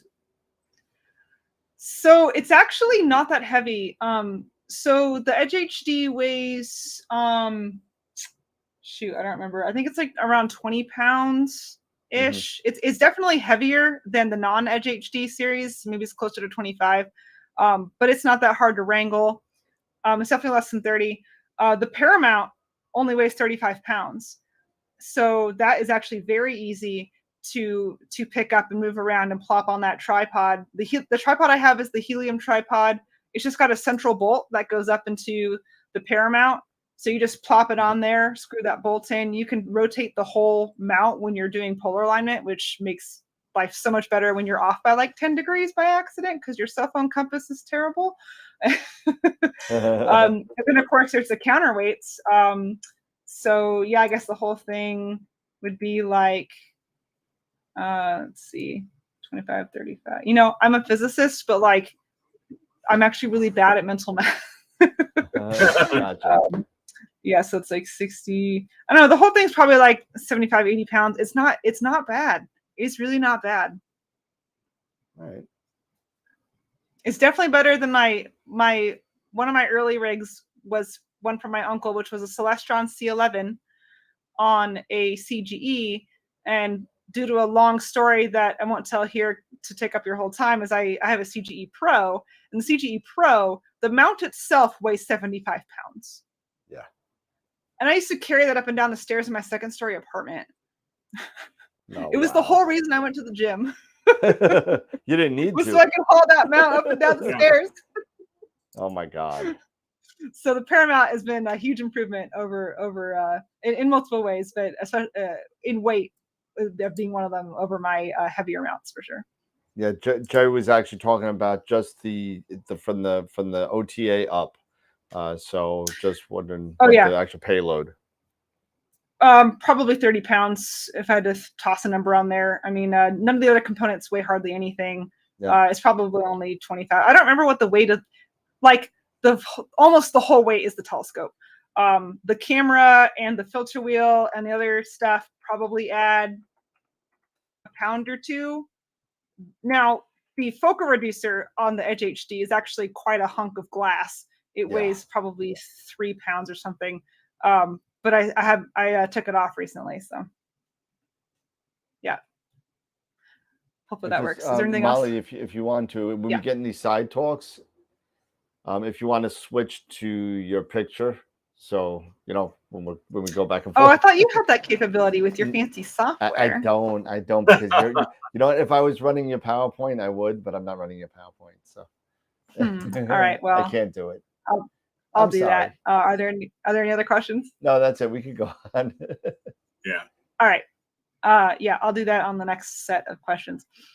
All right, so let's talk about cable management. It's a big challenge when you're doing astrophotography, as everybody who's tried it knows. You've got cables hanging off the camera, off the filter wheel, off the focuser, off of every little component, dew straps, everything. You've got all these cables hanging down. So I got some of this self-closing cable sheath again on Amazon, and there's a lot of different variants on cable sheath, but I liked this one because I could pop the cables out anywhere along it without having to cut a hole. So and it's quite easy just to tuck them in there. So I run all my cables, which now has been reduced to only a couple since I switched to having the power box on the top, from the ground where my power distribution box is up and the computer up to the top of the mount. And they're all in there, and I've given it kind of enough slack, and I have it attached to the mount on the tripod with some Velcro, so that the weight's kind of taken off, and it also kind of creates like a loop so that it's out away from the mount, and then as it slews around, it doesn't get caught on stuff. So that's the other nice thing with the cable sheath, is it's stiff enough that it kind of forms a shape and will kind of hold itself away from the mount. And I use Velcro cable ties to pinch it closed at the ends and in the middle of some places to keep the cables from kind of just spewing out. I melt the ends of it to keep it from unraveling after I cut it. And the really great part is when I travel, so when I go to a star party or out to the observatory here, I unplug everything from the cameras and everything that's up top, and I coil up that whole cable bundle into a grocery bag, and that sits on top of the power box, and so the power box and all of the cables are a single unit, and I move that whole unit as a single thing around wherever I take them out, and then I can get set back up very quickly doing that without having to go fish a bunch of cables through everywhere. Yep. So that's been a huge improvement for star parties, especially. Yeah, and I can get that link too if you want it. Yep. We also have another question that are you considering using the internal routing option in the Paramount? Dave Barnett was asking. There's not really enough space in there. Like, they have their own I can't remember what it's called, but it's got like 2 USB 2.0 ports on it, and some of those like expensive power ports, and like a 5-volt and a 12-volt port. I use USB 3, particularly with these CMOS cameras, get that data rate. And in fact, they can actually have a lot of trouble on USB 2. You can get really weird stuff happening if you run it on USB 2 instead of 3. And with that block there, with all of their cables running through it, there's not really space to run additional cables. I mean, there's space inside the mount, but there's not space underneath of the dovetail. there's no gap there. So no, I'm not doing it. Apparently it's possible, but I don't know if it's possible when you get the mount version that has the USB hub on the back of it. Yeah. I concur with you a bit there. Because I don't have a software BISC mount, but I have an iOptron mount, a CEM60, and it also has that internal routing with the 4-port USB 2.0 hub on the back. And even with that, it's very difficult, especially with nowadays with the CMOS cameras that are USB 3. You can't really utilize that. And just the routing itself, it's very, very difficult, especially trying to get things, even with me using Lasmondi, dovetails, and I have, and I try to use this as thin or small as cables as I possibly can. And I tried to do that to try to fit it in between the cables in between the dovetail and the saddle. It just didn't work. Yeah, I took one look under there and saw that there wasn't any there. Like the whole space underneath of the dovetail was taken up with all the cables that go to the USB block on the back. So I had kicked around the idea of maybe taking the block off, but because I don't use anything on it, because I run all my USB hub stuff separately. But I kind of hate doing that because it was part of the cost of the mount. So. Yeah, I mean, just like I have the EQ8R on my pier in the backyard, my lovely Bortle 8.5 Sky. And, the one thing I never understood and Mark is going to yell at me because he's in the chat and we take this conversation all the time. They got the dovetail plate, and on that dovetail plate, you got a USB hub, and then you got like RJ11 or RJ12, like 3 or 4 of them. But they put the USB ports in the front of the tube and the RJ11s in the back. So I'm like, does anybody use RJ11s except for ST4 anymore? I mean, other than that, nobody uses them. So why are we putting the entire USB ports all the way in the front end as opposed to the back where, all your wires should come out the back and up, but and why are we still putting USB 2 on mounts? Like I just bought my iOptron like 2 years ago and it's got USB 2 ports on it, and like USB 3 cables are the same size, the port's the same size. Like I think maybe the header is bigger, but like I've seen the inside of these mounts. I've seen their circuit boards. They have space. Telling you. For sure. Totally. It's weird because like I mean, one of my friends, he has another iOptron as well, and like his devices were constantly disconnecting and constantly having really weird behavior trying to run it through the mount because of USB 2.0. And I convinced him to put a USB 3 hub on the front of his telescope, and he runs everything through there and stopped having problems miraculously. Yep. So I USB, even tried. If you work for a mount company, take this back to your leadership. Take this back to your leaders.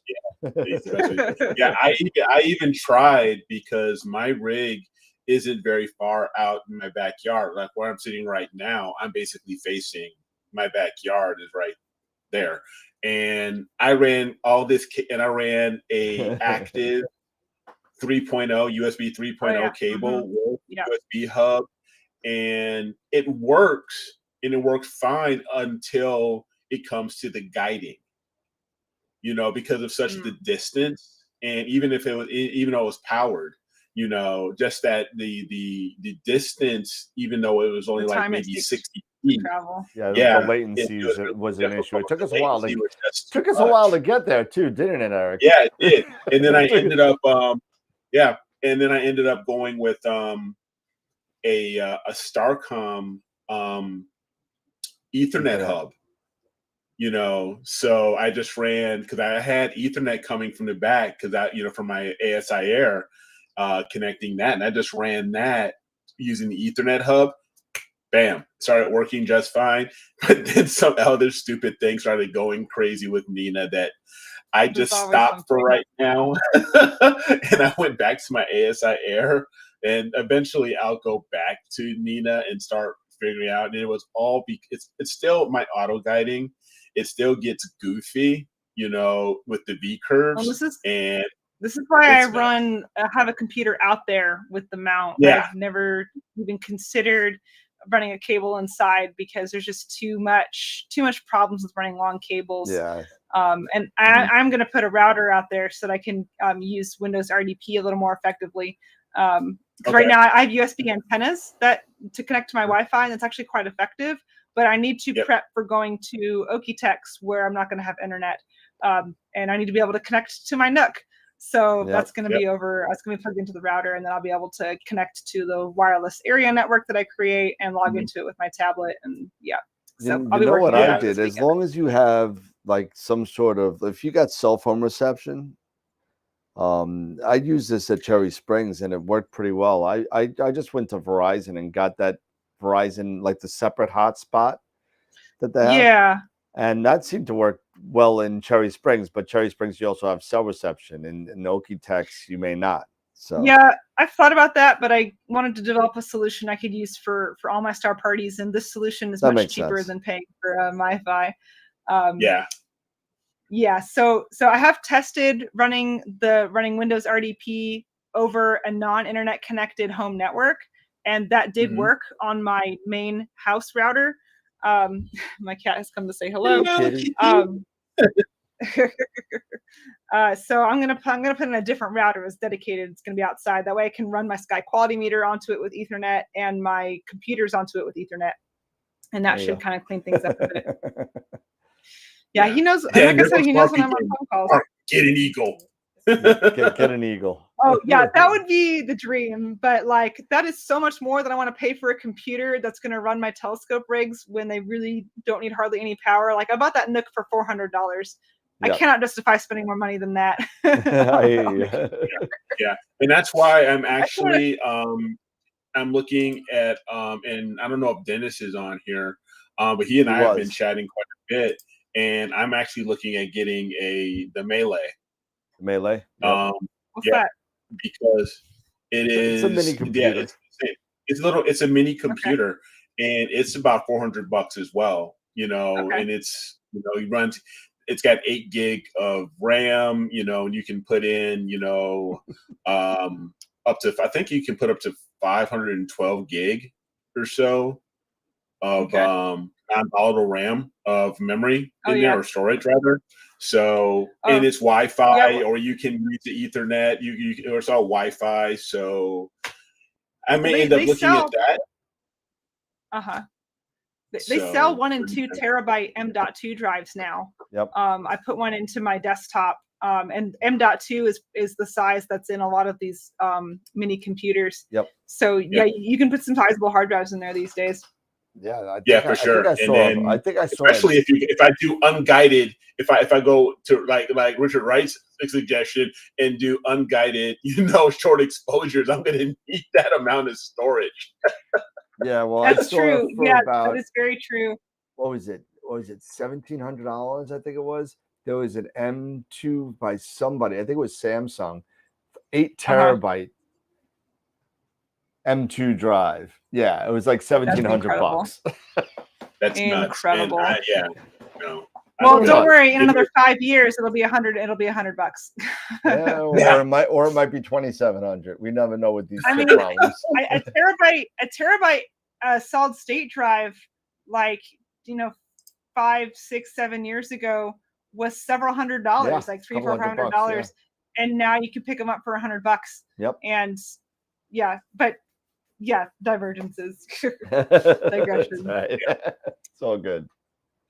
Let me go find the share screen button again because my cat is laying on half of my screen. Well, see, he's ready for dinner, or dinner number 2, I should say. Nice. All right.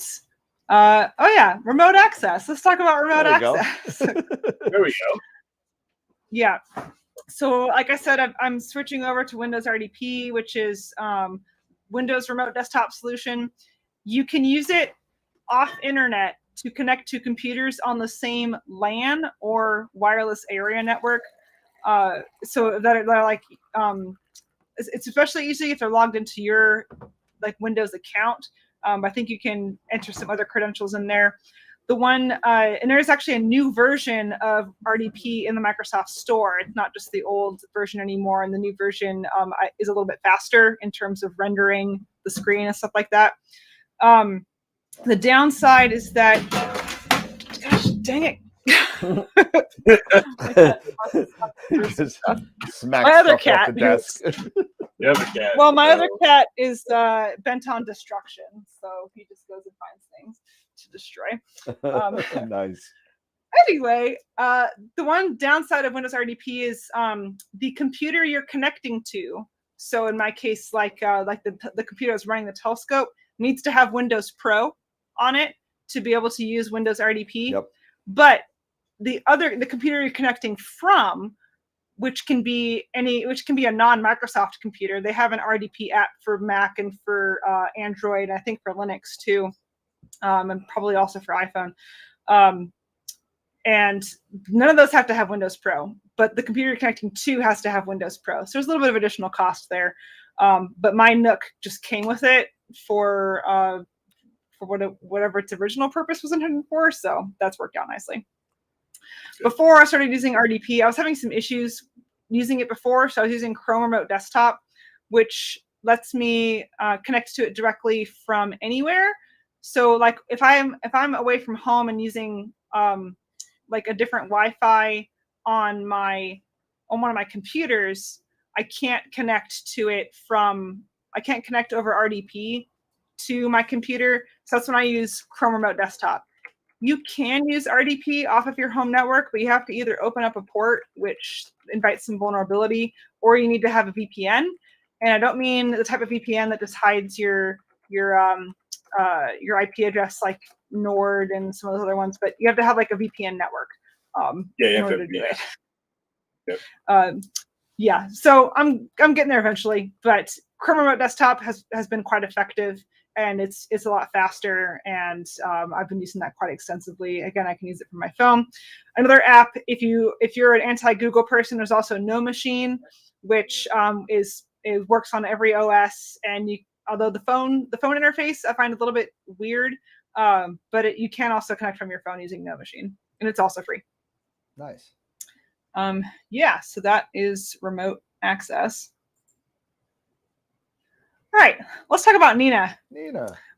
So I wanted to highlight Nina in particular. There are other sequencing software out there. There's Sequence Generator Pro, there's Voyager.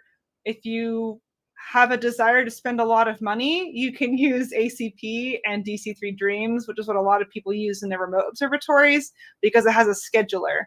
But I kind of suspect a scheduler is going to come to Nina in the next couple of years tops.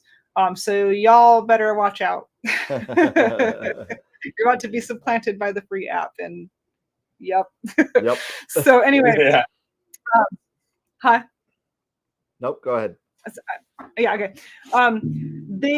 So before it was good for before June of this year, it had its simple sequencer where I think you could. I'd never actually used a simple sequencer. I think you could do. I don't even know if you could do multiple targets in it. I'm not entirely sure. It didn't have a ton of features, but they released their advanced sequencer in June. I've been running on the beta of it for quite a while, but the advanced sequencer is an absolute showstopper. It's incredible. Awesome. It has. I've been a Sequence Generator Pro user for years, and it has all the features that SG Pro has, but you have finer control over the order in which things happen, which has been a huge help to me. It is Windows only. Sorry, folks. It's a .NET framework app, so that means it's only going to be ever on Windows, unless somebody wants to undertake the task of rewriting it in a different a different kernel. So it's going to be on Windows for basically the foreseeable future. But also, you kind of don't want to have your Mac outside anyway. So if you're a Mac user, just get yourself a cheap Windows PC. run your Astro software on there and remotely control it from your Mac inside. There you go. Yeah, that's your solution. All right. It can control all your equipment, cameras, mounts, focusers, filter wheels, rotators, switches being things like the Pegasus power box. You can control your dome. It can do safety monitors, weather devices, and flip flats and flat panels and stuff like that. It's got all the things.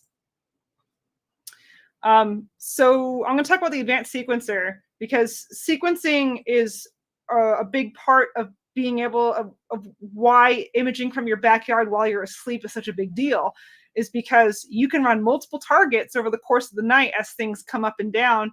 Or if you really want to optimize, you can image just around zenith, get really the best clear images, and just hit 10 targets a night as it goes through a 20-degree wide cone if you want, there's all kinds of opportunities there. You can set the start and end times based on astronomical dawn and dusk, the target's altitude, the moon's altitude, and these values will auto update. And it has a lot of condition checking, and you can set up templates that you can reuse over and over again for building your target sequences, so you don't have to build them from scratch every time. It's got the Sky Atlas feature, which has they say it has 10,000 deep sky objects in it. You can go look up the object you want to image and select it, and you can generate your target sequence from a template that you've created previously, and it will just add it to your sequence. So it makes it a lot easier to add targets without having to go type in the coordinates by hand. It's also got a framing assistant. So if you want, let's say you're imaging M81 and M82, and you want the center of the frame to be on both of those things, you can go set that image up in the framing assistant and then send those coordinates as a target to your sequencer. It also does mosaics of n by n size. So here's an example of what the interface looks like for a 2x2 on the North American Nebula using my Takahashi rig. And it will also do rotation angles if you have a rotator. Or if you know what the rotation of your camera is, if it's static, you can put that in there for your framing.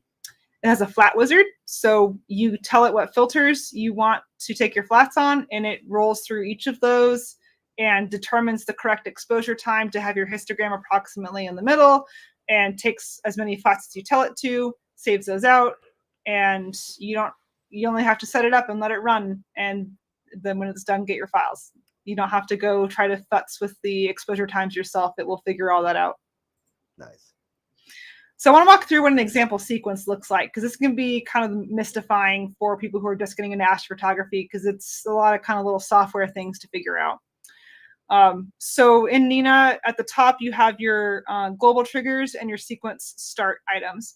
So in here, I have a global trigger of a meridian flip. So whenever a target is due for meridian flip, this will execute, and this gets checked on a continuous basis. And I can't say that mouse. I have it set to autofocus every 60 minutes, which it will do in tandem with, like, if you're in the middle of exposure, it's not going to start in the middle of your exposure. I have it wait until 30 minutes before astronomical darkness to start cooling the camera. Then it cools the camera, and then 5 minutes before astro dark, it starts the sequence, so that by the time it's all done plate solving and focusing and everything, it's astro dark and it's time to image. No, I forgot I had these in here. Yeah, there you go. There's a lot of different commands available for each of your devices to do a huge variety of things in the exact order that you want them done in. So here's what the top of a target looks like. We have the target info at the very top, the RA deck. It shows a little graph based on your location of when it's going to be at what altitudes and what times of the night to help with your planning. And then the first kind of sequence box I have in this overall target sequence is the target preparation instructions. So at the beginning of it running this target, it switches the filter away from one of my narrowband filters so that it has an easier time doing plate solves and focusing, slews to where I want it to, runs autofocus, and then it does the plate solve. This is something that I was not able to do in Seeker Perimeter Pro If it was out of focus when it slewed and tried to center the target, it would just never center the target. Because if especially on my Takahashi, the stars can get the focus can change dramatically with temperature. So I usually had to focus it before I went to bed so that Sequence Generator Pro could run plate solving. But here I can tell it to slew to the spot first, so that I'm also making sure I'm on a spot with stars when I run autofocus. Run the autofocus, and then do the centering and the plate solving, and then start imaging, start the guiding and whatnot. So in the target, the next sequence inside of the overall target sequence is the actual imaging instructions, where I tell it how many exposures I want, how long I want them to be, what I want the binning to be, what filter I want to use, how often to dither, and I also have set in there how long to run the target for. So in this case, for this target, I have it set to stop at 45 degrees altitude, because that's when it's going to go below my roof. And that will auto update each night to whatever time that 45 degrees will hit. And then at the end, when it hits that end time, it will execute the target end instructions, which all I have here is just stop guiding, so that it's in case I have a gap between this and the next target. So it's not trying to guide looking at the roof or something like that.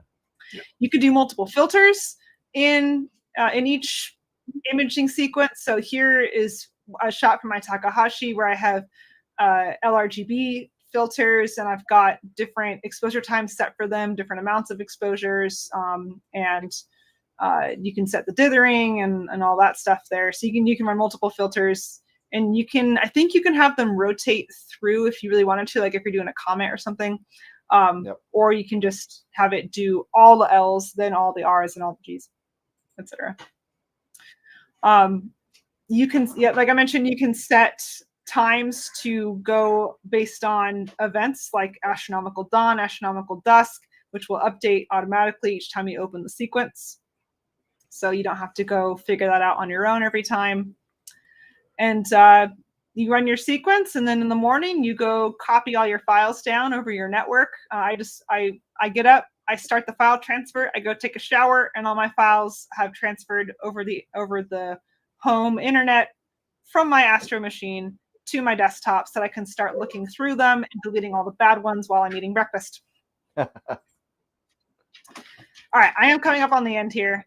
It's got a bit long with all the questions. No, it's all good. No, you're fine. Okay. So some tips and tricks to kind of help smooth out, because it is a lot of work and a lot of iterating and a lot of figuring things out to get a backyard set up automated, but it can be done, and a lot of people do it. So some tips and tricks: when in doubt, reboot the computer. If like your guide camera's not connecting, if you're getting really wild, weird guiding, if you're getting like black frames out of your camera, if like your telescope won't slew, just reboot the computer. It really does fix 95% of problems.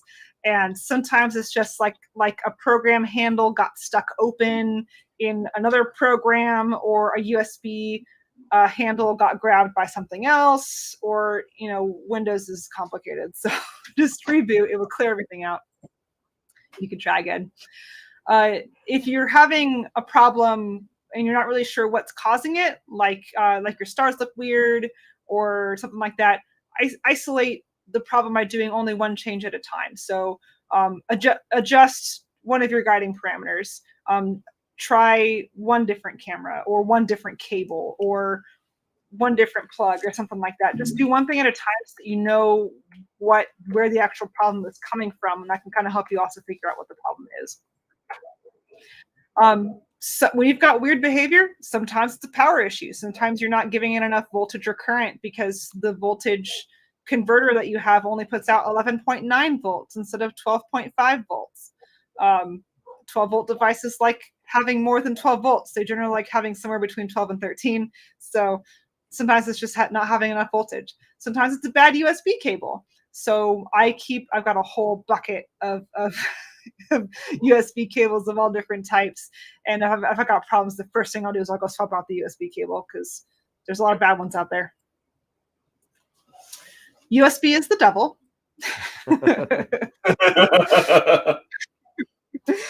USB has given us a lot. It has a lot more capability than serial, but because of all this capability and because of the fact that a standard was attempted, but also very fragmented, it's not a real standard, and there's different USB stuff all over the place, and it has a lot of problems. So when you're having USB issues, sometimes just going out there and physically unplugging and replugging the port fixes the problem. And if that doesn't fix it, disconnect and reconnect all your devices. And if that doesn't fix it, reboot the whole computer. Yep. Because USB just needs to be reset all the time. And sometimes it grabs the wrong COM port. Sometimes USB is a giant mess. Ask anybody who does IT or hardware or software development, and they'll tell you they hate USB. Yeah. Right here. Yep. Right here. Unfortunately, you know. Unfortunately, there's not a better alternative right now. But hopefully we get smart about that in the future. I don't know how many times something has gone wrong, and we struggle for God knows how long, and then either myself or another counterpart of mine will say, "Have you just considered just replacing the cable?" Yep. And then we replace it. We go into our stock, we grab another USB cable, plug it sure in, enough, and everything's fine. And you're just like, blankety blank blank blank. I wasted what? Yep. So I've got like a cool wall-mounted cable organizer that we had in a lab I used to work in when I was an undergrad. And I just got them all organized by type, and I just go grab. I need mini USB, I need USB-B, I need USB 3.0. I just go grab the cable. I've got a bazillion of them. Cables are cheap. Buy lots of them. You will always need one more cable. Right. This is exactly right. To even Sean's point, I have actually started taking an inventory of all the different types of cables I need, and then I'll just go into Amazon, for a set period, and I'll say, okay, I need so many cables, and I'll buy like 5 of each, and just keep a stock of them, and then when I get low, I'll buy. I have my high-low inventory. When I hit my low point, it's time to reorder. Dude, I'm telling you, you're gonna get your own closet of death going. I started buying angled cables now too, to help relieve cable tension on a lot of devices. And that can solve a lot of problems too. Sometimes you're pulling that USB too tight and it's losing a little bit of connection, or it's got some kind of pinch in it. One night my Optron just would not communicate, and I figured out that my USB hub had fallen off of the place where it sat, and the USB cable from the mount was pinched. And that's why it wouldn't communicate with the computer. So exactly. USB is a major source of problems. So that should be your first stop whenever anything is wrong, no matter how unrelated you think it is. USB. USB. Yep. All right. I think I'm sharing my screen again. Sometimes, not always, sometimes driver updates do help. Sometimes you get an update for like PhD2 or for Nina, and a new version, and it's kind of meant to work with a new version of a device's driver. So sometimes going and updating that driver will alleviate connection problems. Not always. Sometimes it makes it worse. So actually, I keep copies of old drivers on my computer so that I can roll back if I need to, because sometimes those can be really hard to find. So I just I keep old copies of those. Sometimes when your guiding is bad, your mount is fine, your camera is fine. Sometimes just the atmosphere is not on your side. Sometimes it's due to seeing or transparency. And I have to remind myself of this quite often, because my guiding will be getting really weird, and I'm like, what's going on with the mount? And then they'll be like, it's probably just really bad seeing tonight. Which in Ohio is not an infrequent occurrence. I feel you coming from Long Island. So sometimes you just gotta tough it out. Sometimes you're just gonna have a night full of streaked images because the seeing was really bad. Do make sure you're taking guiding exposures that are longer than 2 seconds. That will solve a lot of your seeing problems.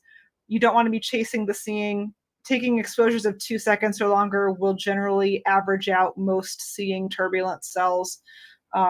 Make sure your guiding exposures are at least 2 seconds. And finally, persist. It's hard. It's a lot of work. We all know astrophotography is very difficult, and especially trying to do all this automation, there's a lot of problem spots. But if you work on one thing at a time, and you can iron everything out and finally get some sleep, you will continue to have problems the rest of your life. I perennially am running outside to go unplug USB cables, or my guide camera has finally died, or every other little thing. So I'm still out there fairly often. I'm still up till midnight some nights. But it is worth it for the nights where everything runs nicely. I get up in the morning, the mounts are parked, and I just download my data, and it came out well. This does happen on a regular basis. So it's worth it for those nights. Yeah, so in conclusion, it takes a lot of work to be automated, but it's totally worth it. I get to image every night it's clear, every night it's half clear, every night the moon's up or down. I don't have to go through all the effort of packing and unpacking, only to risk only being able to image for a couple of hours. I can just image for a couple of hours if I want. If it's going to be cloudy after 2 a.m., I tell it to stop imaging at 2 a.m. while I'm asleep. And I get to sleep, which is really great when you're in school and need sleep. Nice. Yeah. Yeah, so that's what I've got. Let me get out of PowerPoint mode here. Here we go. Automation, baby. Gotta love it. Gotta love it. Oh man, that's awesome. Questions. Oh yeah, a bunch of questions, but all right. They're all quoting Star Trek 1 now for some reason. Not sure why. Ooh, Star Trek quotes. Let's hear it. I'll have to go look. Yeah, somebody was saying they probably redesigned the whole sickbay too. Bring it on. Yeah, awesome. But Star Trek doesn't have, but the Enterprise doesn't use USB. No, probably not. Probably not. Oh, here we go. He's gonna bring out his Enterprise now. So hold on a second. Oh, I see. I went upstairs to go get it, I think. but yeah. Is it like a Lego? Is it a Lego Enterprise? Oh, I don't know what he's gonna bring down. He always has something up his sleeve, but oh, okay. But a huge Star Trek fan. I gotta admit, very, very huge. Me too. Yeah. Many people that do this are either Star Trek and/or Star Wars fans. Yeah. Just comes with the territory. Yeah, it really does, though. Yeah, I've seen all of the TV series except for the original series, and I'm kind of afraid to watch the original series. Why? That's where it all started. All right, so I know, but the cringe factor just gets me. No, so there are about 3 or 4 that you have to watch in order to understand stuff that goes on throughout the whole thing. So sure. The first one that I could think of going in, I'm going to get yelled at by this in the chat, I'm sure. The first one I could think of in order is called The Menagerie. Okay, that is the only 2-part Star Trek, and it's all about Captain Pike and how he got hurt, and it's all this court martial with Spock when him and Spock were together on the Enterprise. So that's the first one. That's the first one in order. That's, I think, episode number 16 and 17, if I remember right. Okay. Then just after that is Space Seed, which is with Ricardo Montalban, and he plays Khan. And Khan is the main antagonist in Star Trek 2. So he starts. I mean, that's the movie that saved the whole Star Trek thing. So Star Trek 2 saved. If it wasn't Star Trek 2, we wouldn't have Star Trek today. But so that Star Trek again. No, there's talking about in the chat. So what do you mean again? We didn't start it. Thank you. We did not start it. They started quoting V'ger and Star Trek 1. So then Molly said she didn't want to watch the original series. So I'm throwing in her 3 or 4 I've seen all the rest of it. That just she not the has original to series. See. So that's another one. Another one which has really nothing to do with anything is City on the Edge of Forever. Okay. That you need to see, because that actually comes up later on in Discovery. And let's think if there's anything else. And of course, you got to see the ultimate worst episode on the entire planet in any show. The Way to Eden is the worst one ever on any. Is that the one where is that the one where Kirk is fighting those creatures in a really like weird kind of slow-mo? No, this is where Spock turns out to be a hippie and he jams out with all these other hippies with his Vulcan loot. Yeah, it's Vulcan liar. Sorry, it's pretty bad. What's it called? The Way to Eden. Yay, brother. Oh Lord. Yeah, it was pretty bad. So anyway, back to real, back to real business. Yeah, getting back to business. Anyway. hey, you know what? If we were talking Lord of the Rings, you'd be happier, I'm sure. I mean, we can also talk but we're not. But we're not. We're not talking about Lord of the Rings. We're not talking about, the new Amazon Prime series coming out. So no. Let's move on. However, right. When it comes out, that will be a topic of discussion, I'm sure. Yeah, the Rings of Power will be a definite topic of discussion. Definite topic, because I know Jesse is a huge fan as well. So the House of Targaryen, but let's move on. I digress. So, but no, Jesse, I did have one question for you. It's not Jesse. Because you have an Ioptron mount, and I don't know, what did you say? I said that's not Jesse. You called her Jesse. I think I called her Jesse. Sorry, Molly. No, because you said Jesse, then I got the brain. You know what? What time is it here? It's almost 11. It's almost 11. You know what? Ask your question, will you? Sorry. Anyway, hurry up. Molly, Let's go. Yeah, get the question going. So, Molly, yes. You have do you have a CEM 40 or do you have 40. a GEM? Yeah. Okay. I have the 740. Have you come across any issues yet with your balancing as far as your with your RA or anything like that, as far as when you're balancing on one end and you move it over and you go over to the other side, it just goes totally off kilter? I mean, I always get that anyway because like one side of my Takahashi has the focuser on it. Like there's always going to be a little bit of imbalance on a lot of different setups, but it's important to remember that these motors can drive an awful lot of weight, and most modern mounts can handle a little bit of imbalance, and it's not really been an issue. The issue I was having recently. My guiding looked okay, but it had weird spikes, which it does anyway from dithering. But my stars looked like they were bouncing, like in very tight streaks. Very much different than just bad guiding. And I re-greased it this weekend, and lo and behold, it's back to normal. You probably had a speck of dirt in there or something that was probably an aluminum shaving or something. Yep, and actually, the Ioptron was much easier to re-grease than my Paramount because you only have to remove the top plate, and then you can get a toothbrush in there in the corner to clean the worm wheel one segment at a time, and then you can just get your finger in there to apply the new grease. And it's just enough space to do that without having to remove the entire worm block. Nice. On the Paramount, I have to remove the entire worm block, and it sucks. Oh, geez.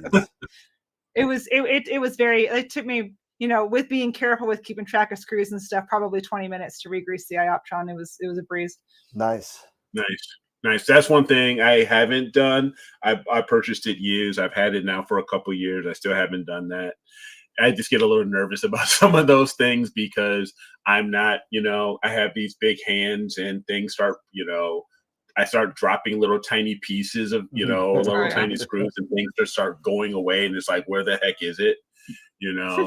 Extra parts, man. Extra parts. Yeah, extra magnetic parts. Screwdrivers and itty bitty. I have little bowls that I use for like dips, but also for screws. Nice. Yeah, there you go. It's dual function. There you go. Yeah, dual function kitchenware. Magnetic screwdrivers help a lot too. And also, like for a lot of this, like you just have to remove a plate. So a lot of time what I do is I'll leave the screws in the plate and just lift the whole plate up so that the screws stay in it, and I just set the plate down on my bench, and that kind of helps keep track of them too. You think? But yeah, like that kind of small delicate work is some practice and some patience to like just go Yeah. slow and like Just go slow. remember to put your hand underneath of it, or sometimes just put a piece of tape on the back or something like that, you know. Yeah. All kind of stuff. Yes. So I have to get used to that. And maybe, you know, when someone also, I think my wife said at one point, you know, when I was trying to do some delicate work, she was like, why don't you use like a small toothbrush or something if you can get in there to clean things or you get to add stuff. So yeah, stuff like that. Yeah, I'm a big So, fan of sure. Q-tips. Yep. Yeah. Yeah. And they make Yep. lintless Q-tips for like cleaning camera sensors and stuff. Yep. Lintless Q-tips exist, but I use regular Yep. Q-tips for all kinds of things. I for taking the old grease out, I took a children's toothbrush and I cut the bristles in half, like down to half height, and then I just get in there and scrub out the grease and wipe it on a towel, on a one of those blue shop rags, the shop towels. Yeah. And yep, that works great. Then I just get in there with the toothbrush, and I thought about applying the grease with the toothbrush as well, but much skinnier fingers fit into the gap. So there you go. Nice. Cool. Well, yeah, because I was asking because I was I'm actually thinking of because I have a bit of leaning on my RA, and someone, and I've been doing a lot of surfing in YouTube, and someone told me, especially with the Ioptron, the center balance mounts, they can get a little, you know, goofy on the balance where, you know, it works on one side, but then all of a sudden it just tilts and it just drags. So they've started doing a lot of doing a counterbalance with on the Z axis on the RA, and you can, and there's several videos where they've ended up putting, you know, additional weight either somewhere on the shaft of your counterweight, on your counterweight shaft. They've added in, you know, a little piece here or there to help counterbalance all of that, so it can then modify. So like kind of a one-sided piece on the counterweight bar or something. Okay. Yeah, I mean, now that you've mentioned it, I did balance it. I rebalanced it after I did the re-greasing this weekend, and yeah, it goes a you know, on one side it'll be nice, on the other side it'll drop a bit, but it was a little enough drop that I'm not worried about it. And if you kind of set it so that it's a little bit heavier on the side that it's so when you're tracking an RA, it's pushing in one direction. When you're guiding an RA, it's also only pushing in one direction. It's either pushing or it waits for the gear to catch up. So if you slightly off balance on the side that it is pushing toward, which I think you put the weight on the east that it pushes it west. I have to go look at it. I can't remember. Yeah, I'd have to take a look at it too. It's always pushing it instead of pulling it. And that's, a lot of people have had success doing that back before the motors got better or the designs got better and stuff. People used to say you should offset it a little bit, actually. But also it's not necessary with some of the modern mounts. But that so that could work too, where you set the counterweight so that it's the side that is offset is the side that the RA is pushing on, instead of pulling on, and that may help. Right, that may help. Right, yeah, because I also had some issues, you know, even with the, you know, it would do some goofy, you know, things with the tracking. The tracking would be slightly off, and I've heard, you know, of things like that happening with these mounts too, where the tracking isn't as good as it should be. I've heard it happen more now on the CEM70s. So you've got a 40, I've got a 60, so we don't have to worry about that as much. But I've heard that there have been some tracking errors or tracking issues with the 70s, and they end up, you spend all this money on this new 70, and then you have to actually buy it, build this, jerry rig this, another counterbalance just to get that working.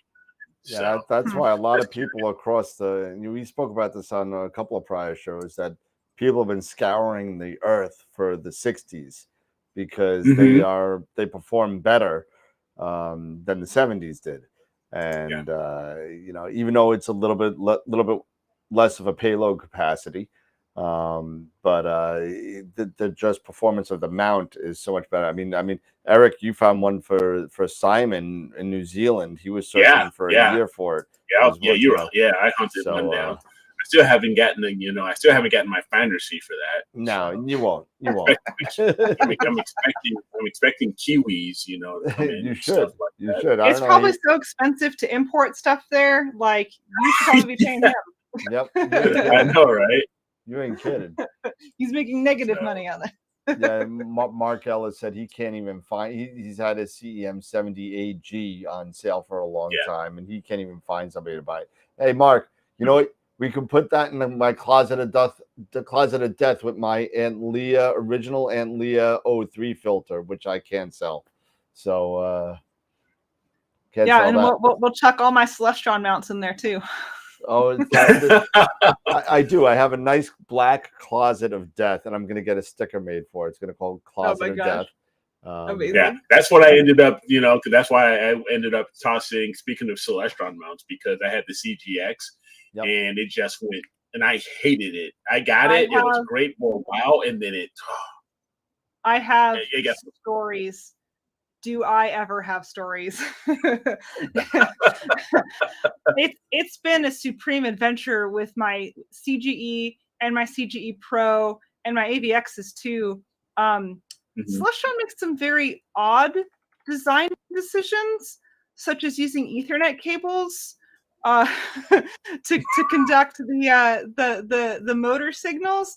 And oh, by the way, so in the RI axis on Celestron mounts and a lot of others, you need 9 pins because you have limit switches and you have stuff like that. There's my cat again. But of course, Ethernet, as you all know, only has 8 pins. So Celestron decided to use a shielded Ethernet cable and used the shielding as the 9th pin. I don't know what engineer came up with this idea, but I think most people would say that it was flawed from the start. And there. And so what ended up happening was, and here's the kicker: it was the ground pin. That's awesome. Yeah, and it's really even weirder. So these motors, the Celestron didn't make the motors; they're made by Pittman, but the motors for the CGE are proprietary, so it's kind of Celestron's fault for this one.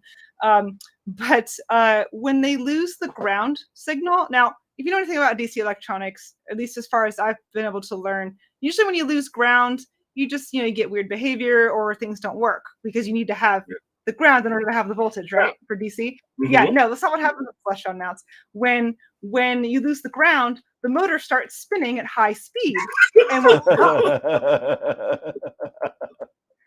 and those shielded Ethernet cables, if you touched it, if you bumped it, if you looked at it funny, then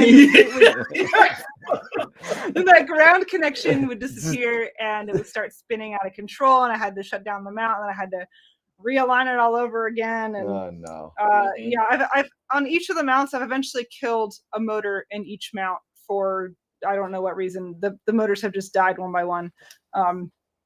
Usually, probably encoder potential. I don't think the motor itself dies. Something goes wrong with the encoder. But yeah, sometimes it's even Celestron's more expensive mounts like the CGE Pro. It's a $5,000 mount originally. It's now the heaviest paperweight. Yep. I did not buy it at full price. I bought it used, so don't panic. But sometimes it's worth to take that $5,000 and plow it into another manufacturer's mount. I gotta tell you, I'm a Cinta guy, so pause for a second. Your horse head. It is.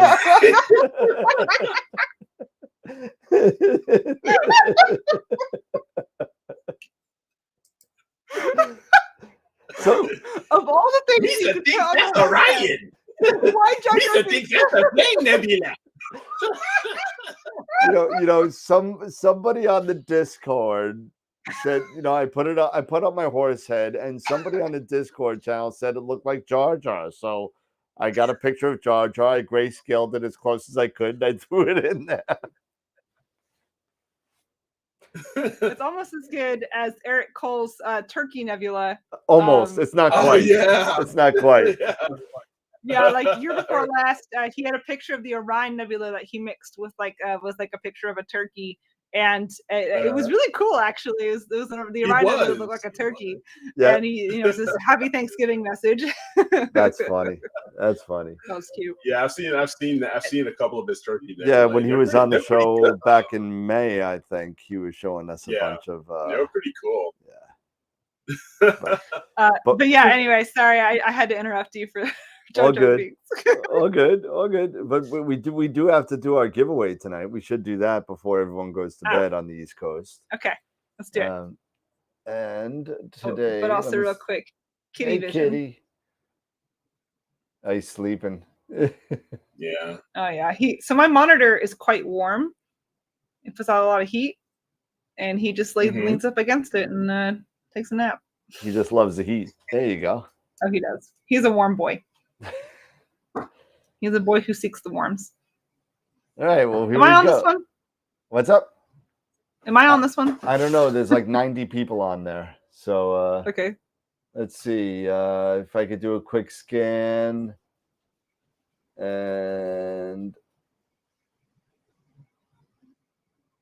I don't remember So what all far, ones I no. signed up for that one day. Okay. Don't worry about it. Spin the wheel. Okay. Let's not so keep the here's- people waiting. Spin the wheel. Roll they're that starting to get beautiful anxious. bean Here we footage. go. So Roll that beautiful bean footage. there you go. No whammies. No whammies. $50 goes to Big money, no whammies.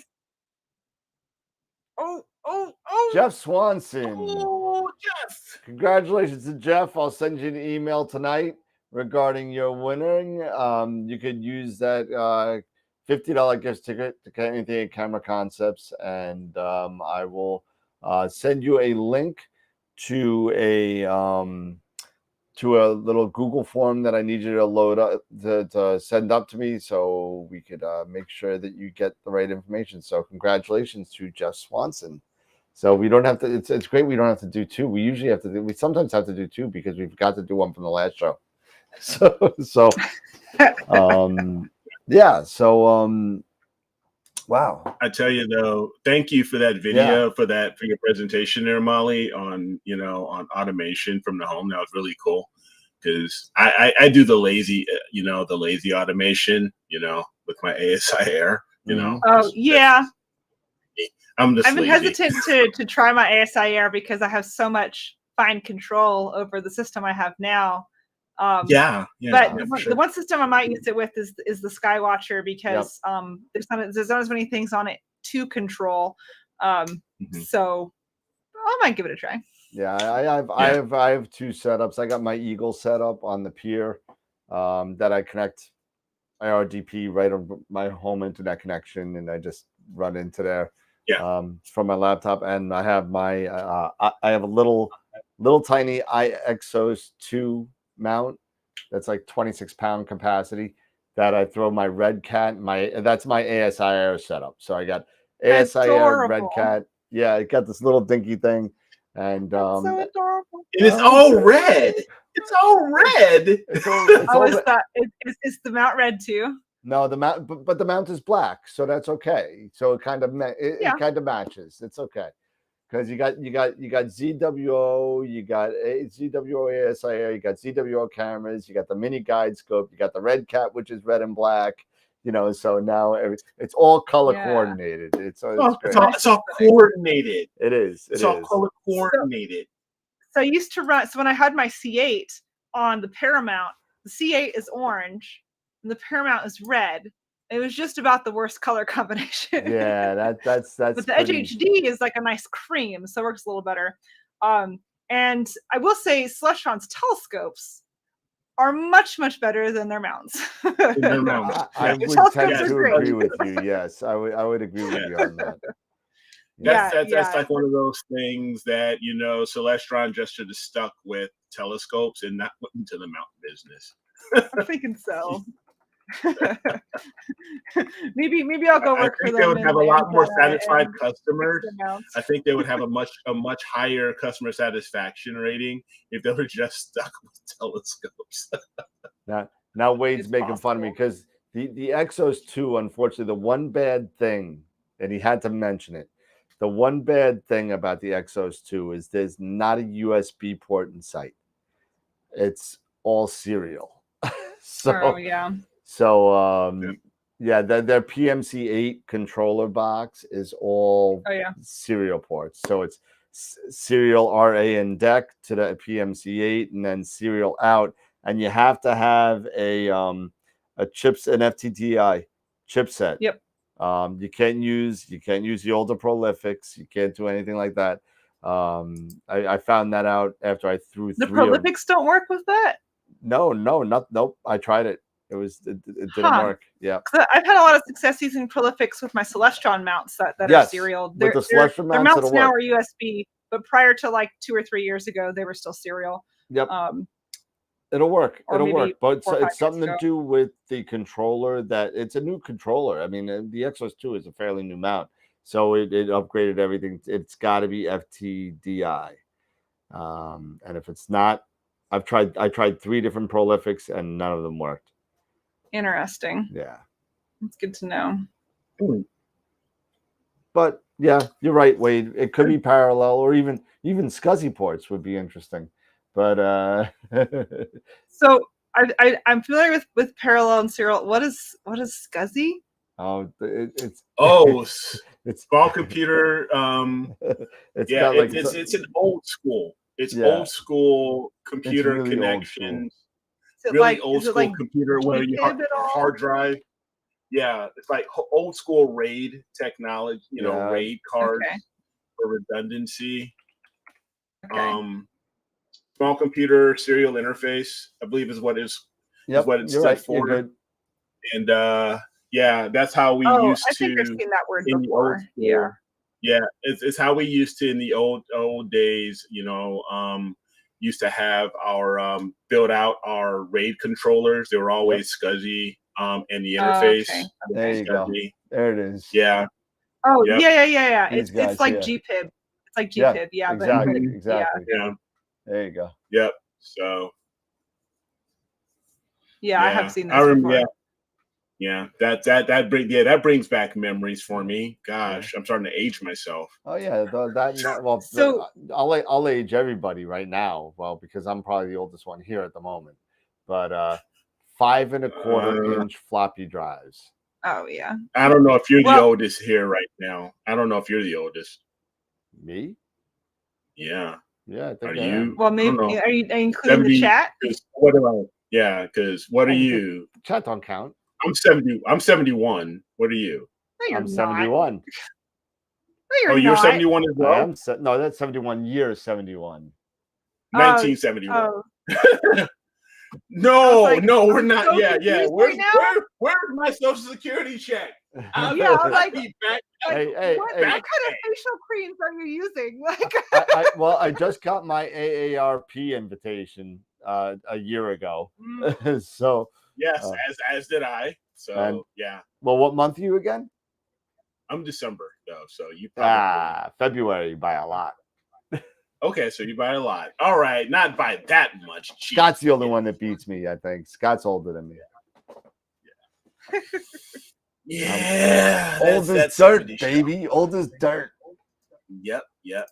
So it's all good. All right, yeah, I mean it's 11:15. It's already been 2 hours and 15 minutes, man. It's been a long night. Yeah, it was a great show. Thank you again. Yeah, you're welcome. And I have to spread the good gospel of astrophotography absolutely wherever I go. Absolutely. Well, glad you were able to come here tonight, and we got to talk about the Astropalooza thing. I got to figure out what I'm going to be doing with that, because I'm not sure how I'm going to work this thing. This is turning out to be a lot bigger than what I thought it was going to be, because so. You should enlist the help of Scott Roberts. He's been doing these kind of larger things on Global Star Party Scott for a while. On a weekly basis. So okay.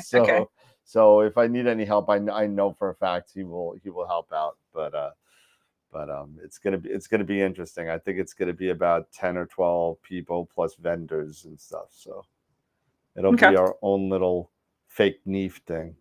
You know? Oh yeah. When-ish is that going to be? April, you know, April. April Okay. supposedly. If it's there, I'll be there. But other than that, Oh, I mean Astropalooza. When's Astropalooza? oh gonna be? no, November, I think. November. Okay. Yeah, November is going to be right before the holidays. You know, a couple weeks. You know, maybe like the middle of November. Yeah, I've not been to NEAF. I'm not that far away from it here.